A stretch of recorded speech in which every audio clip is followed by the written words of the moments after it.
ये भी हमारा 1.5-2 घंटे का सेशन होगा। इस सेशन का इंटेंशन ये है कि हम यहाँ से देखने की कोशिश करें with respect to the Indian national movement, और इंडियन नेशनल मूवमेंट में भी खास करके हम लेबर मूवमेंट के रूप में देखेंगे, और हम देखेंगे कि कैसे इंडियन नेशनल मूवमेंट में कैपिटलिस्ट क्लास का रोल प्ले रहा है सर। ठीक है, अब ऐसा क्यों है sir, what is the reason behind that. Okay, तो उसके लिए मुझे आपको थोड़ा पीछे लेके जाना पड़ेगा। पीछे का मतलब है कि मैं थोड़ा क्वेश्चंस के आपको समझाने की कोशिश करता हूँ, क्योंकि क्वेश्चंस को समझोगे तो आपको पिक्चर क्लियर आएगा कि किस प्रकार के क्वेश्चंस आए हुए हैं सर। ठीक है, अब जैसे ऑप्शनल के अंदर अगर आप देखिए तो ऑप्शनल में इस पीरियड से सीधा सीधा सवाल आ चुका है, और ये जो सवाल है वो पूछा गया है कि ट्रेड यूनियन मूवमेंट के बारे में बताइए, मतलब लेबर यूनियंस के बारे में बताइए सर। ठीक है, तो in the optional they have already asked you a question on the trade union and labour union movement in India. दूसरा, in the general studies as well sir, है ना, अगर आप जीएस के अंदर अगर आप आइडेंटिफाई करोगे तो जीएस के अंदर भी हमें देखने को मिलता है कि सोशल बेस के ऊपर सवाल आया है।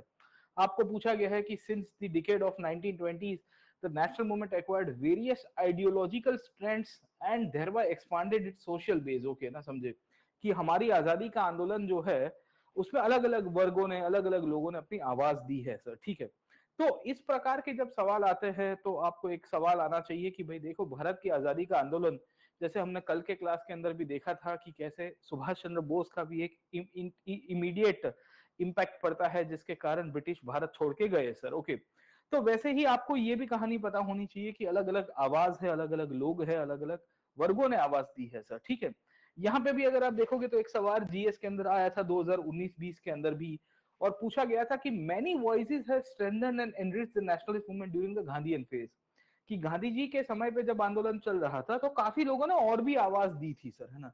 ऐसा नहीं था कि खाली और खाली गांधी और कांग्रेस ही दे रहे थे।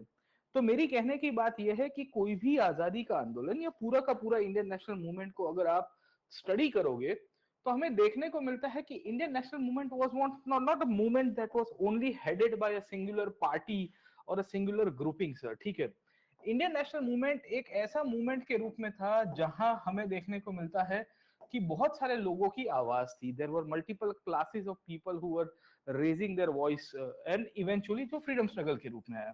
तो इसमें आप देखोगे तो कांग्रेस तो थी ही सर। ठीक है, अब कांग्रेस के साथ साथ हमें देखने को मिलता है कि हिंदू महासभा नामक एक पार्टी थी, वो भी यहाँ पे एक्टिव हो रही है। मुस्लिम लीग जैसी पार्टी से आपको ये भी देखने को मिल जाएगी। इसी के अंदर से हमें देखने को मिलता है कि लेफ्ट मूवमेंट भी था।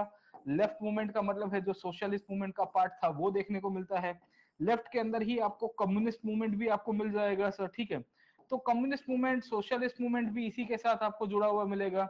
वी विल ऑल्सो फाइंड कि इसी पीरियड के अंदर हमें ये भी देखने को मिलता है कि स्त्रियों की भागीदारी बढ़ती है। हमें ये भी देखने को मिलता है कि इसी पीरियड के अंदर जो यूथ था उनका पार्टिसिपेशन काफी बढ़ जाता है। हम ये भी देख पा रहे हैं कि इसी पीरियड के अंदर हमारे किसान लोग, जिसे हम लोग पीजेंट्स के रूप में पहचानते हैं, इन्होंने भी आवाज दी थी। और पीजेंट्स ने जब आवाज दी तब उस पीरियड के अंदर हमारे मजदूर, यहाँ के जो भारत के वर्कर्स थे, जो छोटी बड़ी इंडस्ट्रीज के अंदर काम कर रहे थे, उन्होंने उतना ही कंट्रीब्यूट किया है जितना बाकी सारे लीडर्स ने किया है। और ये वर्कर्स के साथ साथ आयरनी की बात ये थी कि इंडियन नेशनल मूवमेंट के अंदर एक वर्ग ऐसा भी था जिसे हम लोग कहते हैं कैपिटलिस्ट क्लास, इन्होंने भी पार्टिसिपेट किया था with respect to the freedom struggle. अब देखिए कि सामान्य रूप से कोई भी दुनिया का इतिहास का आप इवेंट देख लो तो वर्कर्स और कैपिटलिस्ट कभी साथ में आए नहीं है, क्योंकि ये ओनर वर्ग है सर, है ना। ये हैव क्लास से लोग हैं, ये वो लोग होते हैं जिनके पास पैसा है, संपत्ति है, रिसोर्सेज होते हैं, और ये सिस्टम का पार्ट बन जाते हैं। इनको ऐसा है कि भाई हम ही सिस्टम चलाएंगे। भारत की आजादी का आंदोलन बड़ा एक इंटरेस्टिंग पार्ट था जहां एक से अधिक प्रकार के लोगों ने अपनी आवाज दी है सर। ठीक है ना, समझे। और इसी के कारण हम लोग ये कहते हैं कि there were many voices to the Indian national movement. कोई एक आवाज नहीं थी जिसने भारत की आजादी के लिए मैं कहूंगा कि एक आंदोलन किया और उसके थ्रू हमें आजादी मिलती है। बट इसमें एक एक वर्ग ये भी था।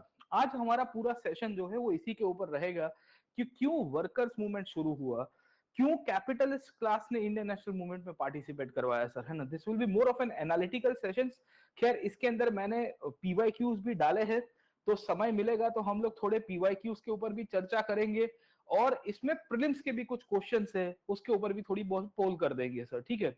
क्योंकि वर्कर मूवमेंट को लेके वी विल फाइंड कि 2017 में सवाल आ चुका है।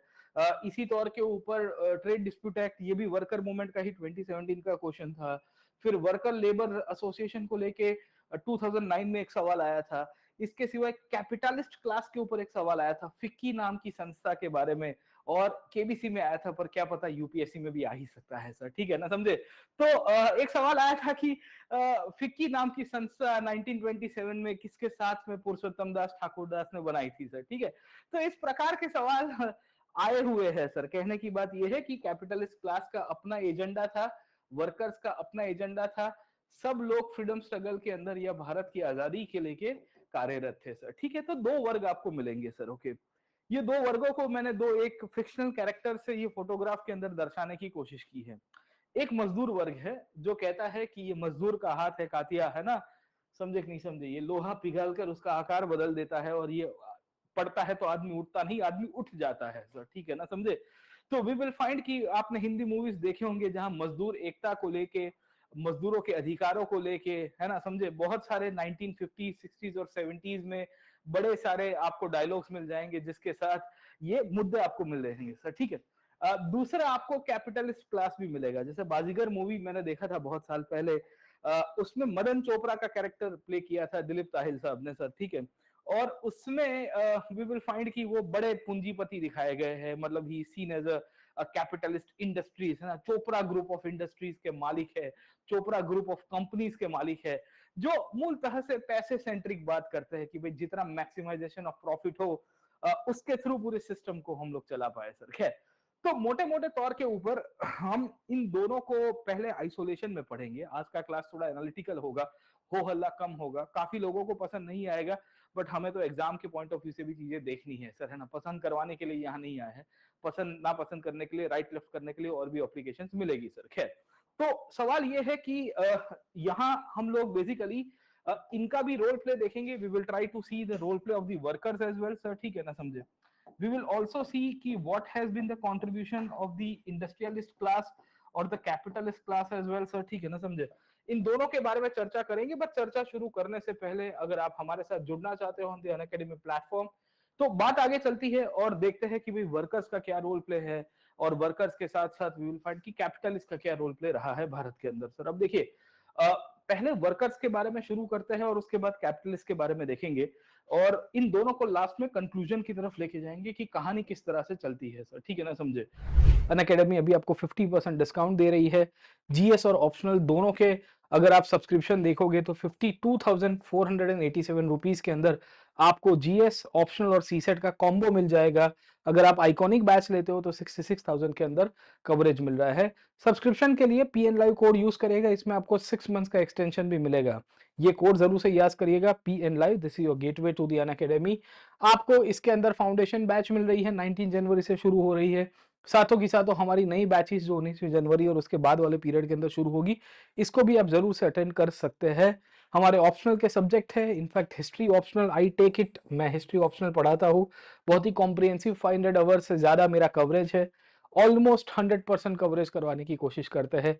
आप जरूर से क्लासेस को ऐड करिए and you will be able to gauge the quality that we give. अब देखिए कि वर्कर्स का आंदोलन क्यों जुड़ा भारत के अंदर, है ना, और भारत में मजदूर एकता की मांग क्यों हुई, तो ब्लैक बोर्ड से समझेंगे पहले, और ब्लैक बोर्ड से समझते समझते थोड़ा आगे चलेंगे सर, ठीक है। अब आप देखिए कि भारत में जो ब्रिटिश कन्क्वेस्ट हुआ था, थोड़ा वहां से शुरू करते हैं इतिहास को सर, ठीक है। And let us try to understand कि how the British conquest of India took place and what they did to the Indian economy. भारतीय अर्थव्यवस्था के ऊपर क्या असर पड़ी थी। तो भारत के ऊपर ब्रिटिश कन्क्वेस्ट जब हुआ तो भारतीय इकोनॉमी को पूरी तरह से खत्म कर दिया गया। एक प्रक्रिया चलती है जिसे हम लोग कहते हैं deindustrialization of India sir, okay.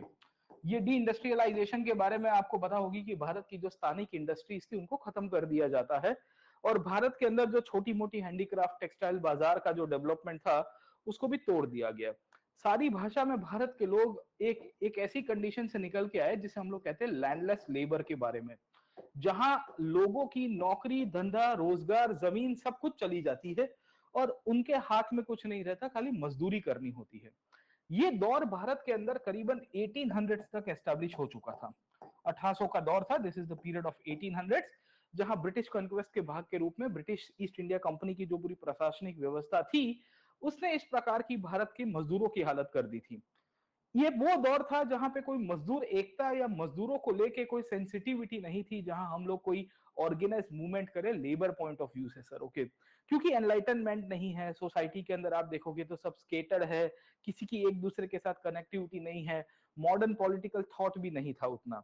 तो इन परिस्थिति में जब हम लोग देखते हैं तो भारत के अंदर वर्कर्स की या लेबर्स की जब हम लोग बात करेंगे तो वो बेरोजगार बड़ी मात्रा में हो गए थे लैंडलेस लेबर के रूप में, और बड़ी मात्रा में इनकी अनएम्प्लॉयमेंट हुई थी क्योंकि इनके पास कोई रोजगारी की कोई आवश्यकता नहीं थी सर, ठीक है। परिस्थिति आगे चली और 1850 तक आते आते 1850 तक आते आते वी विल फाइंड कि भारत के अंदर इंडस्ट्रीज बनाने की शुरुआत हुई। अब एक शब्द मैं बोल रहा हूं, डी इंडस्ट्रियलाइजेशन हुआ, सुनिए मेरी बात। दूसरा शब्द मैं बोल रहा हूं कि भारत में इंडस्ट्रीज बनाने की शुरुआत हुई। अब ये कैसे, मैं एक दूसरे को कॉन्ट्राडिक्ट कर रहा हूं, ऊपर के पॉइंट में लिखा है कि डी इंडस्ट्रियलाइजेशन हुआ, नीचे के पॉइंट में लिख रहा हूं कि इंडस्ट्रियलाइजेशन होगा। 1850s का दौर एक ऐसा दौर था जिसको मिड 19th सेंचुरी के पॉइंट ऑफ व्यू से हम लोग पहचानते हैं, जहां इंग्लैंड को ही नीड पड़ गई थी कि भारत में छोटे मोटे उद्योगों का विकास किया जाए, क्योंकि ब्रिटेन से फाइनेंशियल कैपिटल भारत की तरफ आ रहा था। इसको फ्लाइट ऑफ द कैपिटल के रूप में पहचानते हैं। फ्लाइट ऑफ द कैपिटल का मतलब यह है कि इंग्लैंड के कुछ उद्योगपति, इंग्लैंड के निवेशक जो इन्वेस्टर्स थे, they wanted to invest in India to get maximum profits out of this. इन सब परिस्थितियों में ग्रेजुअली ब्रिटिश ओन्ड इंडस्ट्रीज की शुरुआत होगी। किसकी शुरुआत होती है? ब्रिटिश ओन्ड इंडस्ट्रीज की। मतलब ये वो दौर है जहां भारत में अंग्रेजों के द्वारा बनाई हुई इंडस्ट्रीज का फाउंडेशन रखा गया, और इसमें मजदूरी के पॉइंट ऑफ व्यू से कुछ कुछ भारतीयों को इन्होंने हायर करना शुरू कर दिया कि भाई वी नीड मोर इंडियंस, हमें कुछ इंडियंस चाहिए जो हमारे लिए मजदूर के रूप में काम करे इंडस्ट्रीज में। ग्रेजुअली हमें यह देखने को मिलता है कि यही इंडस्ट्रीज के अंदर इंडियन ओनरशिप वाले इंडस्ट्रीज का भी डेवलपमेंट होना शुरू हुआ। इंडियन ओनरशिप का मतलब यह है कि अब भारतीय मूल के लोग भी हिम्मत करके इधर उधर का पैसा जुटा के इंडस्ट्रीज बनाने की शुरुआत करेंगे। ये जितनी भी इनिशियल इंडस्ट्रीज थी 1850 से लेके 1900 तक के पीरियड में, इसी को ही कहते हैं कि भारत के अंदर वर्कर मूवमेंट, जो ट्रेड यूनियन मूवमेंट था, उसकी शुरुआत सर, ठीक है। ये अभी नेशनलिज्म के पॉइंट ऑफ व्यू से नहीं है, बट ये शुरुआत थी। ये शुरुआत इसके लिए थी क्योंकि भारत में कुछ लोग थे जिन्होंने वेस्ट से बहुत सारी चीजें सीखी थी, वहां से प्लानिंग लेके आए थे, वहां से मशीनरी लेके आए थे, वहां से आइडियाज लेके आए थे, टेक्सटाइल इंडस्ट्रीज का थोड़ा बहुत आइडिया उनको लग गया था। तो इन कंडीशन में 1850 से लेकर 1900 तक आते आते भारत में दो प्रकार की इंडस्ट्रीज बननी शुरू होगी। पहली थी ब्रिटिश ओन्ड इंडस्ट्रीज, जो अंग्रेज लोग उनके ही कैपिटल के द्वारा भारत में इन्वेस्टमेंट किया, वहां से उद्योग बने। दूसरे इंडियन ओनरशिप वाली इंडस्ट्रीज बननी शुरू होगी। ये दोनों प्रकार की जो इंडस्ट्रीज बनती है, both the style of industries that develop, वहां से ही वी विल फाइंड कि भारत में जो वर्कर था, वो वर्कर को फिर से एम्प्लॉयमेंट मिलना शुरू हो गया। पहले अंग्रेजों ने हमको बेरोजगार किया, उसके बाद 50 साल के बाद छोटी मोटी इंडस्ट्रीज बननी शुरू हुई तो कुछ लोगों को रोजगारी मिल गई सर, है ना। तो हमें कैसे मसीहा के रूप में अंग्रेज लगेंगे कि भाई साहब क्या बात है सर, है ना, बहुत बढ़िया सर, ओके। मैं 15-20 साल से भूखा तरसा बैठा हुआ था, नौकरी धंधा था नहीं, अब एक गोरा फैक्ट्री लगा रहा है और ये फैक्ट्री लगाने के कारण मेरे को नौकरी मिल गई सर, है ना। तो इन परिस्थिति में हमारी अंग्रेजों के प्रति जो फीलिंग है वो कैसी होगी? अच्छी जाएगी। अरे हाँ हाँ भाई यार, 15-20 साल से बेरोजगार था, अब उनको पता नहीं है कि बेरोजगारी के कारण अंग्रेजी है। The reason for the unemployment is the British themselves, okay. But ये माहौल है, एक प्रकार का माहौल बनाया गया जिसके थ्रू भारत में जो अनएम्प्लॉयड लैंडलेस लेबर था, उनको कहीं ना कहीं जॉब्स लगनी शुरू हो जाती है। और ये जॉब्स के पॉइंट ऑफ व्यू से वी विल फाइंड कि ये वर्कर्स के दृष्टिकोण से काम करने की शुरुआत करेंगे। ये पहला दौर था भारत की अंदर वर्किंग क्लास मूवमेंट का।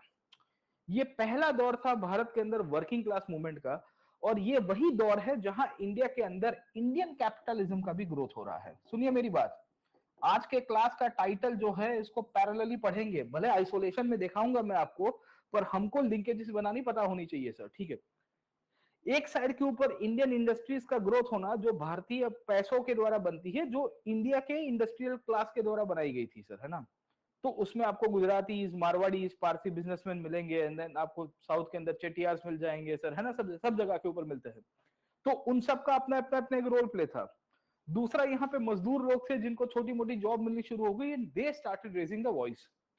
अब ये सब दौर आया 1880s और 1890s तक, आते आते परिस्थिति अब हाथ से बाहर चली गई सर, ठीक है। और 1890 तक आते आते और अर्ली 1900 तक आते आते भारत के अंदर करीबन 2 लाख के आसपास मजदूरों की संख्या बढ़ती है। Around 2 lakh of workers were working in different parts of the country.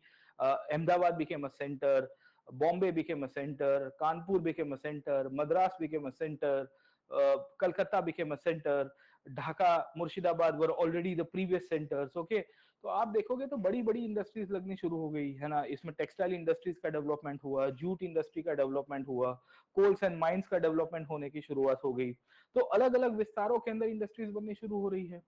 अब प्रॉब्लम ये हो रहा था कि इंडस्ट्रीज बननी तो शुरू हो गई, पर इंडस्ट्रीज को लेके जो वर्कर्स की कंडीशन है वो तो अच्छी नहीं रहती है ना सर। आप देखिए कि this is a period where the welfare state was never into existence. ये वो दौर था जहां वेलफेयर स्टेट तो एग्जिस्ट कर नहीं रहा है। So if the welfare state is not existing, that means what it will lead to, it will lead to exploitation, exploitation in the form of long working hours, है ना, ज्यादा काम करना पड़ता था वर्कर्स को सर, ठीक है ना, समझे। तो वी विल फाइंड कि इन कंडीशन में वर्कर्स का एक्सप्लोटेशन होने की शुरुआत होती है सर, ठीक है ना, समझे। ये एक्सप्लोटेशन अलग अलग फॉर्म के अंदर था। अब मैं सब कुछ लिखवा नहीं रहा हूँ, थोड़ा बोल देता हूँ, फिर स्लाइड्स में आएगा, सुन लो सर, है ना, फिर स्लाइड्स में आगे समझा दूंगा, है ना। एक्चुअली ये बोर्ड में लिखते लिखते पढ़ाने जाऊंगा तो इसमें थोड़ा वो क्या है कि थोड़ा टेक्निकल लैग आ जाता है सर। ओके, वो हाथ वाला बोर्ड रहता है, छोटा बोर्ड, तो उसमें लिखना फटफट हो जाता है, बट इसमें अपन, इसमें सुनने का काम ज्यादा होगा, है ना। कुछ पाने के लिए कुछ खोना पड़ेगा, वैसी कहानी है। तो बड़े स्क्रीन पे पढ़ना है तो लिखा पट्टी थोड़ी कम होगी, पर मेरा यह मानना है कि आपको खुद तो लिखना चाहिए, मैं जो भी यहाँ पे संवाद कर रहा हूँ सर, ठीक है ना, समझे। तो कहानी आपको ये मिलती है कि when the British owned industries and the Indian owned industries developed in India, this led to the workers exploitation sir. Okay, long working hours very much important, okay ना, समझे। पुअर हाइजेनिक कंडीशंस, एब्सोल्युटली आप देखोगे खाने पीने को लेके problems थी, living को लेके प्रॉब्लम्स थी, झुग्गी झोपड़ियों में रहना था, इंक्लूडिंग हाइजेनिक कंडीशंस भी खराब थी सर, हेल्थ कंडीशंस की बड़ी प्रॉब्लम थी। आपने देखा होगा हैजा, उस जिसको प्लेग कहते हैं, वो प्लेग बड़ा आ जाता था बड़ी मात्रा में सर, ठीक है। एपिडेमिक्स, कॉलेरा, प्लेग, इस प्रकार के हमको देखने को मिलता है कि एपिडेमिक्स फैलते रहते थे। ये सब इंडस्ट्रीज के वाले सेंटर्स में बड़ा हुआ सर, ठीक है। इसी कंडीशंस में आप देखिए कि 1880 से 1900 के जो ट्रांजिशन था, ये ट्रांजिशन के अंदर हमें ये भी देखने को मिल रहा है कि इनकी वेजेस ज्यादा बढ़ती नहीं थी सर, है ना। और वेजेस अगर आप समझने की कोशिश करो बड़ी कम थी सर। ओके, तो यहां से हमें देखने को मिलता है कि the exploitation was to the core sir. Okay, और जब एक्सप्लोटेशन हो रहा था, इन सब के कारण इनके जो इंडस्ट्रीज के ओनर्स थे ना, उनको चिंता हो रही थी कि यार ये कुछ बड़ा रास्ता करते करते कुछ उल्टा सुल्टा ना हो जाए। अब आप सुनिए मेरी बात सर, ठीक है। ओनर्स को किस बात की चिंता थी पता है? ओनर्स को उस बात की चिंता थी कि एक्सप्लोटेशन करने के चक्कर में विद्रोह ना हो जाए उनके सामने। अब आप देखिए 1880s और 1890s का दौर था जहां पे peasant, civilian and tribal revolts continued even after 1857। 1857 के विद्रोह के बाद भारत में और भी छोटे बड़े विद्रोह चालू रहे थे। तो ब्रिटिश ओन्ड इंडस्ट्रीज के मालिकों को इस प्रकार का डर था कि हम ससुरा एक्सप्लोटेशन इनका कर रहे हैं, ये एक्सप्लोटेशन के कारण उल्टा सुल्टा हो गया तो प्रॉब्लम हो जाएगा। दूसरा, ये ओनर्स में इंडियन ओनर्स भी थे, है ना। तो ओनरशिप दो प्रकार के लोगों की थी, कुछ इंडियन थे, कुछ ब्रिटिश ओन थे। इसमें जो इंडियन ओनर्स थे वो वर्कर्स को अपने फेवर में ले लेंगे, कहेंगे कि बेटा तू देख राष्ट्रवादी बन जा, तू मेरी दुकान में काम कर, ये गोरे की दुकान में काहे काम कर रहा है, वो तो तेरा शोषण करेगा। तो इन कंडीशन में अंग्रेजों ने खुद ही डिसाइड किया, ब्रिटिश कैपिटलिस्ट क्लास ने, जिसे पूंजीपतियों का वर्ग कहा गया है, इसने सरकार को जाके कहा। और सरकार को जाके क्या कहा पता है? कहा कि माई बाप एक काम करो, ये वर्कर्स का शोषण तो हम कर ही रहे हैं सर, ओके ना, we are exploiting them to the core, उनके लिए थोड़ा फील गुड कुछ करवा दो। बोले क्या करना है फील गुड के रूप में? वह बोले एक आध कमीशन वमीशन दो चार को पकड़ के करोगे तो कैसा रहेगा सर, ठीक है ना, समझे। अब तब उस पीरियड में एक पाखंडी वाइसरॉय हुआ करता था भारत के अंदर, जो दिखाता था बड़ा दरिया दिल है पर दिमाग से तो इंपीरियलिस्ट ही था। उसका नाम था रिपन सर, ठीक है ना, समझे। तो रिपन ने एक कमीशन की रचना कर दी, है ना, वो नायक पिक्चर की तरह कहते हैं ना, दो चार को पकड़ के कमीशन कर रहा था, तो वो कमीशन वाली कहानी आपको मिलेगी सर, ठीक है। और क्योंकि देखो ये सब हिपोक्रेट ही थे सर, है ना। आप देखिए they were core imperial to their agenda sir, है ना, समझे। इनके ठीक है ना, आप आगे लॉर्ड लगाते हो और सर लगाते हो, रियलिटी क्या है सर। खैर चलिए, let me come back. Okay, नहीं वो बेंटिक के बारे में बोलते बड़ा लिबरल था ना, ये था ना, अरे भाई उसने क्या कांड किए पीछे देखो तो सही तुम सर। खैर, तो वी विल फाइंड कि गवर्नमेंट ने इसके कारण फैक्ट्रीज को लेके एक कमीशन की रचना की। ये फैक्ट्री कमीशन ने फाइनली एक कानून पास किया। यहां से शुरू होता है फैक्ट्री एक्ट की शुरुआत सर। ओके, ये factory act we will find कि भारत के अंदर पहली बार 1881 के अंदर आया। 1881 1881 के अंदर आता है। एंड वी विल फाइंड कि इसके थ्रू इन्होंने वर्कर्स को डाइवर्ट करने की कोशिश की। कहा कि तुम्हारे लिए वी विल सी कि हम कानून पास करेंगे। तो इस तरह से सरकार के द्वारा 1881 में और दूसरा 1891 में दो बार फैक्ट्री एक्ट पास किया गया। Both these factory acts were actually passed with respect to some kind of reforms, with respect to some kind of, we can say, liberty being given to the workers, so that workers का overall development हो और उनका जो शोषण हो रहा है वो थोड़ा ठंडा हो जाए सर। ठीक है ना, समझे। तो ये कंडीशन में हमें देखने को मिलता है कि सरकार तैयार हो गई थी सर। ओके, अब मजे की बात यह है कि हमारे लोग क्या कर रहे थे वर्कर्स एक्सप्लोटेशन को लेके, what were the Indians doing at that time sir. ठीक है ना, समझे। तो इंडियंस में एक दो छिटभैया नेता थे जो कह रहे थे कि हम कुछ बड़ा करेंगे सर। ठीक है ना। So there was this leader in Maharashtra called as NM Lokhande. तो NM Lokhande started Bombay mill hands association, है ना, मिल मजदूरों के लिए उन्होंने आंदोलन करना शुरू किया सर। ठीक है। फिर there was one more leader in Bengal called Shashipad Banerjee sir. ठीक है ना, इनका नाम अभी स्लाइड्स के अंदर आएगा। तो शशिपद बैनर्जी साहब ने भी अपने हिसाब से आंदोलन करना शुरू किया सर। ठीक है ना, समझे। सो वी विल फाइंड कि दो लोगों का नाम हमें पता होना चाहिए। एक तो लोखंडे साहब का नाम सर। ठीक है, इनके ऊपर से ऑलरेडी सवाल आ चुका है। दूसरा आपको आ सकता है शशिपद बैनर्जी का नाम सर। ठीक है ना, समझे। और इनके ऊपर से भी आपको आ सकता है कि भाई ये कौन थे और इनका क्या कॉन्ट्रीब्यूशन था with respect to Indian national movement. तो यू शुड नो कि इन दोनों के द्वारा वर्कर मूवमेंट को लीड किया गया था सर। ठीक है। इन्होंने अलग अलग विस्तारों में अपने हिसाब से जो भी एनलाइटनमेंट ला सकते हैं, ये एनलाइटनमेंट के थ्रू वर्कर्स को मोटिवेट किया कि भाई हम तुम्हारे लिए रिफॉर्म्स प्रपोज करेंगे, सरकार को जाके कहेंगे कि तुम्हारी परिस्थितियों को सुधारा जाए सर। ठीक है। ये मोटे मोटे तौर के ऊपर 1880s और अर्ली 1900s का दौर है। ये वो दौर है जब कांग्रेस बन चुकी थी और कांग्रेस के मॉडरेट लीडर्स इस पीरियड में एक्टिव हो चुके थे। पर मॉडरेट लीडर्स का मानना यह था कि वर्कर्स का मुद्दा हमारे लिए उतना कोर नहीं है और इसके कारण ये गरीब लोग हैं बेचारे सर, है ना, इनका कहां मुद्दा उठाएंगे। हम ऐसे मुद्दे उठाएंगे जो पूरे पैन इंडिया को इंपैक्ट करे सर। ओके, और इन सब कंडीशंस के अंदर हमें देखने को मिलता है कि सरकार के द्वारा दो कानून पास किया गया था। There were two laws that were passed by the government. 1881 the first factory act, 1891 the second factory act. In both the act we will find the Congress leadership did not welcome or did not supported the acts in a wholehearted way. In fact, raising the voice for the workers was more of a lip service for the Congress. Lip service मतलब बोलने के लिए कह दिया but वो मन से नहीं किया। जैसे आप लोग कहते हो ना कि बेटा पढ़ाई की, मैं पूछता हूँ आपको तो आप कभी कहे ना बोलने के लिए कह दोगे कि हाँ सर, है ना, कर दिया सर, वो लिप सर्विस है। मेरे को तुम्हारा थोबड़ा देख के समझ में आ जाता है कि तुमने पढ़ाई नहीं की है सर। ठीक है। तो कांग्रेस के नेताओं के साथ भी ये हुआ। This happened with the Congress leadership as well and the Congress leadership also give a lip service. Okay, lip service का मतलब कि भाई हाँ हम करेंगे करेंगे, है ना, हम ये मत कर, पर इसके लिए एक्टिव नहीं थे सर। ठीक है। तो मोटे मोटे तौर के ऊपर मॉडरेट लीडरशिप एक्टिव नहीं थी। पर मॉडरेट के सामने जो 1900s के बाद दूसरी लीडरशिप आई, कौन सी आई थी? एक्सट्रीमिस्ट। इन्होंने हंगामा करना शुरू किया और इन्होंने कहा कि भाई देखिए हमें अपने मजदूरों के लिए आवाज उठानी चाहिए। तो Tilak was writing at that time, Bipin Chandra Pal was writing at that time, Aurobindo साहब क्रांतिकारी थे सर। ठीक है ना, समझे।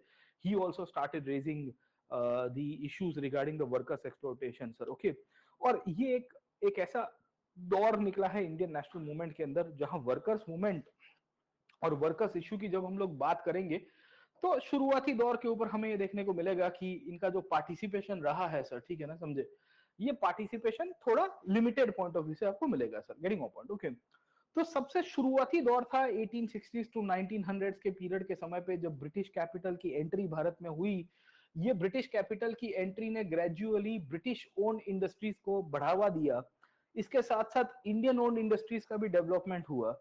ये इंडियन ओन डेवलपमेंट इंडस्ट्रीज का डेवलपमेंट होने के कारण एक वर्किंग क्लास निकल के आया जो बड़ी मात्रा में अलग अलग इंडस्ट्रीज में काम कर रहा था। प्रॉब्लम ये था कि ये अलग अलग जगह के ऊपर जहां पे भी काम कर रहे थे इनको जिस प्रकार से लाभ मिलना चाहिए नहीं हो पाया। भारत में शहरों का निर्माण होना शुरू हुआ, अर्बनाइजेशन की प्रक्रिया थोड़ी बढ़ती है और करीबन 1886 से लेके 1905 तक देखोगे तो हमें देखने को मिलेगा 2 लाख के आसपास लोग तो खाली जूट इंडस्ट्री में एम्प्लॉयड थे। This are all the data sir, ठीक है। इसी तौर के ऊपर कोल माइंस में कुछ 80,000 से ज्यादा लोग उस पीरियड में एम्प्लॉयड आपको यहां से देखने को मिलेंगे सर, है ना। तो वी विल फाइंड कि good number of people, good number of workers were employed in different different sectors of the economy. And we will find कि this is one of the reasons कि बॉम्बे, बंगाल, अहमदाबाद, सूरत, कोयम्बतूर, सब जगह के ऊपर रेलवे का development हो रहा है, तो उसमें भी मजदूर आपको मिलेंगे। और प्रॉब्लम ये था कि ये जो वो भी वर्किंग क्लास निकल के आया, इनकी सब जगह पे एक जैसी हालत थी। हालत क्या थी, मैंने आपको प्रॉब्लम्स के रूप में बताने की कोशिश की कि इनका प्रॉब्लम कुछ ऐसा था सर, है ना, कि लॉन्ग वर्किंग आवर्स हुआ करते थे, एक्सप्लोटेशन बड़ा हो रहा था, सैलरी बड़ी कम मिलती थी, हायर एंड फायर पॉलिसी थी, आज नौकरी पे रखा कल भगा दिया सर, ठीक है ना। ये तो दहाड़ी पे आते थे, अगर आपको पता होगा पहले सर, ठीक है। पहले मजदूरों को दाढ़ी पे रखा जाता था सर, ठीक है। दाढ़ी मतलब डेली वेजेस के रूप में, बोले आज रखो कल से मत आना सर, ठीक है ना। बोले परसों बुला देना, फिर 2 दिन के बाद फिर भगा दिया जाएगा सर, ठीक है। तो कहानी आपको ये मिलती है कि मजदूरों की जब हम लोग बात करेंगे तो इस प्रकार की सिचुएशन थी, इनको खाना पीना नहीं था और बेचारे फिर इसके कारण उधारी और कर्जे में रहते थे। इनके लिए कोई सोशल वेलफेयर नहीं है, बेचारे स्लम्स में रह रहे हैं, इनकी खाने पीने की किल्लत हो रही है, हेल्थ हाइजीन की, एजुकेशन की चिंता है, पर कुछ नहीं था सर, ठीक है। There was nothing in the form of welfare sir, okay.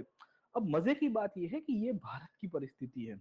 इसके कंटेम्प्ररी पीरियड में अगर आप इंग्लैंड देखोगे तो इंग्लैंड में इंडस्ट्रियल रिवॉल्यूशन हो चुका है। इंडस्ट्रियल रिवॉल्यूशन के कारण एक लेबर पार्टी नाम की पार्टी भी निकलने की शुरुआत हो चुकी है। वही लेबर पार्टी जिसके बारे में कल के क्लास में मैंने बात की थी कि क्लेमेंट एटली प्राइम मिनिस्टर भी बनेगा लेटर पीरियड के अंदर सर, ठीक है। तो आप समझने की कोशिश करिए कि जब हम लोग इनको समझने की कोशिश करते हैं, जो पूरी वर्कर मूवमेंट्स को और इसको, तो वी विल सी दैट भारत में स्थिति थोड़ी खराब हुआ करती थी और भारत के अंदर वी विल सी कि कोई ज्यादा डेवलपमेंट नहीं हो पाया sir, okay. And we will find कि इन सब कंडीशंस के अंदर भारत में एक वर्कर क्लास, एक इंटेलेक्चुअल क्लास का धीरे धीरे डेवलपमेंट होने की शुरुआत हुई। ये वर्कर मूवमेंट ही था जो gradually political struggle international movement के साथ शुरू हो गया और यहां से ट्रेड यूनियन मूवमेंट की शुरुआत हुई सर, ठीक है। ट्रेड यूनियन मूवमेंट पहले बड़ा बिखरा हुआ था। बिखरा हुआ होने का मतलब ये है, मैंने बताया कि एनएम लोखंडे साहब ने जैसे प्रयत्न किए या शशिपद बैनर्जी साहब ने थोड़े बहुत प्रयत्न किए सर, ठीक है ना, समझे। तो इन सब लोगों के द्वारा प्रयत्न बड़े हुए सर, ठीक है ना, समझे। बंगाल के अंदर किया गया, बॉम्बे के अंदर किया गया। जैसे शशिपद बैनर्जी थे, इन्होंने बंगाल के अंदर ब्रह्मो समाजी होने के नाते रिफॉर्म्स को भी इनिशिएट किया और स्कूल्स को और एजुकेशन को बढ़ावा दिया मजदूरों को लेके सर, ठीक है। इनकी एक जर्नल भी आया करती थी, भारत श्रमजीवी करके। इनके द्वारा एक वर्किंग मेंस क्लब की स्थापना की गई थी जहां ये वर्कर और लेबर वेलफेयर की बात कर रहे थे, पर ये सब स्केटर्ड इंडिविजुअल एक्शंस थे। इससे कोई सीधे सीधी बड़ी इंपैक्ट नहीं हो रही थी ग्रेटर स्केल के ऊपर सर, ठीक है। इसी तौर के ऊपर एनएम लोखंडे साहब भी हमको देखने को मिलेंगे। एनएम लोखंडे साहब ने बॉम्बे के अंदर उस पीरियड के अंदर मिल हैंड्स एसोसिएशन की स्थापना की थी, है ना। मजदूर एकता जिंदाबाद नाम ही है मिल हैंड एसोसिएशन सर, ठीक है। दिन बंधु करके एक मैगजीन आता था। अब ये सब आपके पीटी के क्वेश्चन हो गए, आपको आइडिया रहना चाहिए कि which magazine was published by whom and which institutions. By the way Lokhande साहब के ऊपर ऑलरेडी 2018 में क्वेश्चन आ चुका है, 2018 या 2019 के अंदर। तो ये शुरुआती दौर है, अभी कोई ऑर्गेनाइज स्ट्रक्चर नहीं बन रहा है, अभी कोई ट्रेड यूनियन नहीं बन रहा है, अभी कोई ऐसा बड़ा कोई आंदोलन नहीं चल रहा था, पर ये शुरुआत हो गई थी। ये शुरुआत में कुछ कुछ इंटेलेक्चुअल्स थे जो वर्किंग क्लास से ना बिलोंग करते हुए भी वर्कर्स को समझ पाते थे कि इनका दुख क्या है। This were the people who were actually able to empathize with the workers. समझ में आ रहा है सर, ठीक है। आप एथिक्स के अंदर जीएस पेपर 4 पढ़ते हो ना सर, ओके। उसमें कहा है कि civil servant should be an person जिसके पास एक क्वालिटी होनी चाहिए एम्पैथी नाम की सर, ठीक है ना, समझे। समानुभूति होनी चाहिए, सहानुभूति सिंपैथी तो है पर एम्पैथी भी होनी चाहिए सर, ठीक है। ये वो लोग थे जो ओरिजिनली वर्किंग क्लास से नहीं थे। ये वो लोग थे जो शायद तक वेल एजुकेटेड लोग थे। ये वो लोग थे जो कुलीन वर्ग से बिलोंग करते थे, but they could feel the pain of the working class. उनको वर्किंग क्लास का दुख दर्द समझ में आ रहा था। उनको ये समझ में आ रहा था कि यार हमारे ही भाई लोग हैं, बेचारे दबे कुचले हैं, हम एजुकेटेड हो गए तो उनके अपलिफ्टमेंट को लेकर हमें कार्य करना चाहिए। आप देखिए ये तो ब्रह्म समाजी थे सर, ठीक है ना, समझे, गेटिंग पॉइंट, ओके। ब्रह्म समाज ने मजदूरों के लिए अपलिफ्टमेंट के लिए भी काम किया है। आप देखिए कि ब्रह्म समाज ने पूरे इंटरनेशनल मूवमेंट के अंदर कहीं ना कहीं डायरेक्टली इनडायरेक्टली रोल प्ले किया है। यूपीएससी ने इसके ऊपर भी एक दो दफा सवाल निकाले हैं कि how the institutions of social reforms had link to the national identity, कि जितने भी समाज सुधार हुए हैं उससे भारतीय की राष्ट्रीय चिन्ह जो है, राष्ट्रीय आइडेंटिटी, वो कैसे मजबूत हुई है, इसका एक प्राइम एग्जांपल आप ये भी लिख सकते हो सर। खैर, अब सवाल ये है कि ये जितने मूवमेंट थे ये सब स्केटर्ड थे। ये स्केटर्ड मूवमेंट होने के बावजूद भी हमें ये देखने को मिलता है कि सरकार उस पीरियड में थोड़ी बहुत एक्टिव हुई। सरकार को लगा कि यार हमें वर्कर्स को लेके कुछ करना चाहिए। सरकार की चिंता भारत के मजदूरों को लेके नहीं थी, सरकार की चिंता लैंकाशायर की टेक्सटाइल कैपिटलिस्ट लॉबी के कारण थी। क्योंकि लैंकाशायर में बैठे हुए, मैनचेस्टर में बैठे हुए, लिवरपूल में बैठे हुए ऐसे लोग जो बड़े बड़े पूंजीवादी थे, इनको डर था कि अगर भारत में मजदूरों के मुद्दों को लेके अगर हमने सॉल्यूशन नहीं दिया तो वो मजदूर हमको ही नुकसान पहुंचाएंगे, क्योंकि वो मेरी इंडस्ट्री में काम कर रहे हैं।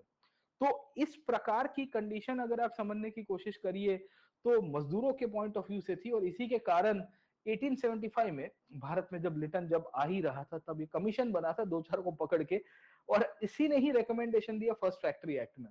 ये फर्स्ट फैक्ट्री एक्ट के अंदर इन्होंने एक लिप सर्विस के अंदर कहा कि 60 साल से नीचे की उम्र के बच्चों को हमको फैक्ट्री में नहीं काम करवाना चाहिए। मतलब बुद्धि आप देखिए सर, है ना, कितने कम उम्र के बच्चे उस टाइम पे माइंस में और छोटी मोटी इंडस्ट्रीज में काम कर रहे थे। Can you imagine this part sir? ठीक है ना, getting my point? Okay, limited working number of hours for the children below 12 years and provided that dangerous machinery should be fenced out. Okay, तो उसके आजू बाजू में कुछ हमको, है ना, फेंसिंग करनी चाहिए, सिक्योरिटी करनी चाहिए। सारी भाषा में आप देखिए लिप सर्विस थी सर। ओके, ये 1881 का फैक्ट्री एक्ट को अगेन 1891 में फिर से पास ऑन किया गया, उसको अपग्रेड किया गया, अमेंड किया गया, जब मजदूरों ने और आवाज उठाया। इसमें कहा गया कि मैक्सिमम वर्किंग टाइम 11 आवर्स ही होना चाहिए। 11 घंटे भी बड़ा टफ होता है सर, है ना, 8-8 घंटे की शिफ्ट नॉर्मली होती है, इंसान, है ना, थक जाता है सर उस पीरियड में। With an interval of 1.5 hours for women labour, है ना, ब्रेक होना चाहिए। Increase the minimum and maximum age for children from 7 to 12 and 14 years sir. ठीक है, बट आप समझिए कि जो इनिशियली जितने भी आपकी संस्थाएं बनी है वर्कर्स मूवमेंट को लेके, इनको उस पीरियड में कांग्रेस की मॉडरेट लीडरशिप ने ज्यादा तवज्जो नहीं दी। ये वही मॉडरेट लीडरशिप है जिनके विचार कुछ अलग चल रहे थे। अब आप देखिए कि मॉडरेट लीडरशिप ने क्यों तवज्जो नहीं दी थी। क्योंकि मॉडरेट्स को गाइड कौन कर रहा था उस पीरियड में? कांग्रेस की स्थापना कैसे हुई थी? याद करिए, सेफ्टी वॉल के रूप में हुई थी।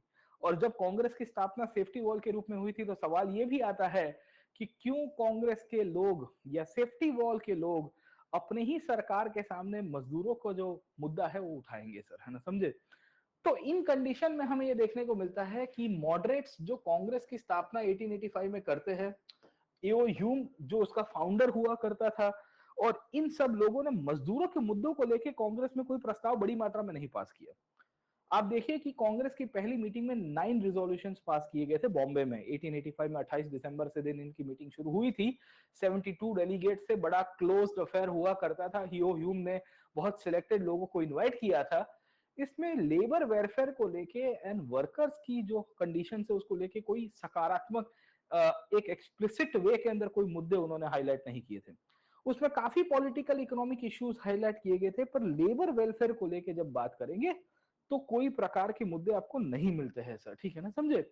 इनका यह मानना था कि अगर हम कोई मुद्दा उठाएंगे तो हमारे लेबर कुछ कुछ अंग्रेजों की इंडस्ट्रीज में काम कर रहे हैं, कुछ कुछ हमारी इंडस्ट्रीज में भी काम कर रहे हैं सर। ठीक है, अगर हम कोई कानून पास करवाते हैं सरकार को प्रेशर करके, तो इससे भारतीय इंडस्ट्रीज को भी नुकसान होगा। अब क्यों नुकसान होगा? तो इनका यह मानना था कि हमारे व्यक्ति को वही कानून फॉलो करना पड़ेगा जो अंग्रेज है। अब अंग्रेज तो 10 घंटे में छुट्टी दे देगा अपने मजदूर को, पर भारतीय व्यक्ति कैसे 10 घंटे में मजदूरी को छुट्टी दे पाएगा? रियलिटी ये थी कि कांग्रेस के कुछ लीडर्स खुद ही इंडस्ट्रीज को ओन करते थे, जैसे कांग्रेस के कुछ लीडर्स जमींदार भी हुआ करते थे। और इसके कारण वी विल फाइंड कि they had a conflict of interest. और उनको ऐसा था कि अगर हम सरकार को प्रेशर करके कोई कानून वानून पास किया लेबर वेलफेयर को लेके, तो उसकी दवाई मेरे को ही कड़वी लगेगी और फिर मुझे ही दिक्कत ना आ जाए सर। खैर, तो इन कंडीशन में हमें ये देखने को मिलता है कि होल हार्टेड वे के अंदर भारत में मजदूरों का कोई आंदोलन या मजदूरों का कोई मुद्दा था, इसको कांग्रेस की नेताओं के द्वारा सपोर्ट नहीं किया गया। ये चीज याद रखेगा सर, ठीक है ना, समझे, इनिशियल पीरियड में। खैर, पर है ना कि वो कहते हैं ना कि बकरे की अम्मा कब तक खैर मनाएंगे सर, ठीक है ना, समझे, आज नहीं तो कल तुम भी कटोगे सर, है ना, समझे। तो एक्सट्रीमिस्ट निकल के आए कांग्रेस के अंदर, दूसरा ग्रुप निकल के आया। एक्सट्रीमिस्ट का तो सोशल बेस ही वही था कि जो गांव में रहता था, जो निम्न वर्ग से बिलोंग करता था, जो लोअर क्लासेस से बिलोंग करता था सर, ठीक है। और इन कंडीशन के अंदर हमें देखने को मिलता है कि जो एक्सट्रीमिस्ट आए उन्होंने फिर से हंगामा शुरू किया, बोले हमारे मजदूर भाइयों के लिए न्याय कौन आवाज नहीं उठाता, ऐसा किसने कहा। आगे तिलक, आगे जी सुब्रमण्यम अय्यर, आगे बिपिन चंद्र पाल, आगे महर्षि अरविंद, बोलते हैं कि हम आवाज उठाएंगे इनके लिए। Why the moderates are not supporting their cause, मैं कहूंगा कि तुम हड़ताल के ऊपर उतरो, मैं कहूंगा कि तुम स्ट्राइक के ऊपर उतरो सर, है ना, तुम्हें कौन रोकता है, मैं उनको, है ना, पिपुड़ी बजा दूंगा उन सब की सर, ठीक है।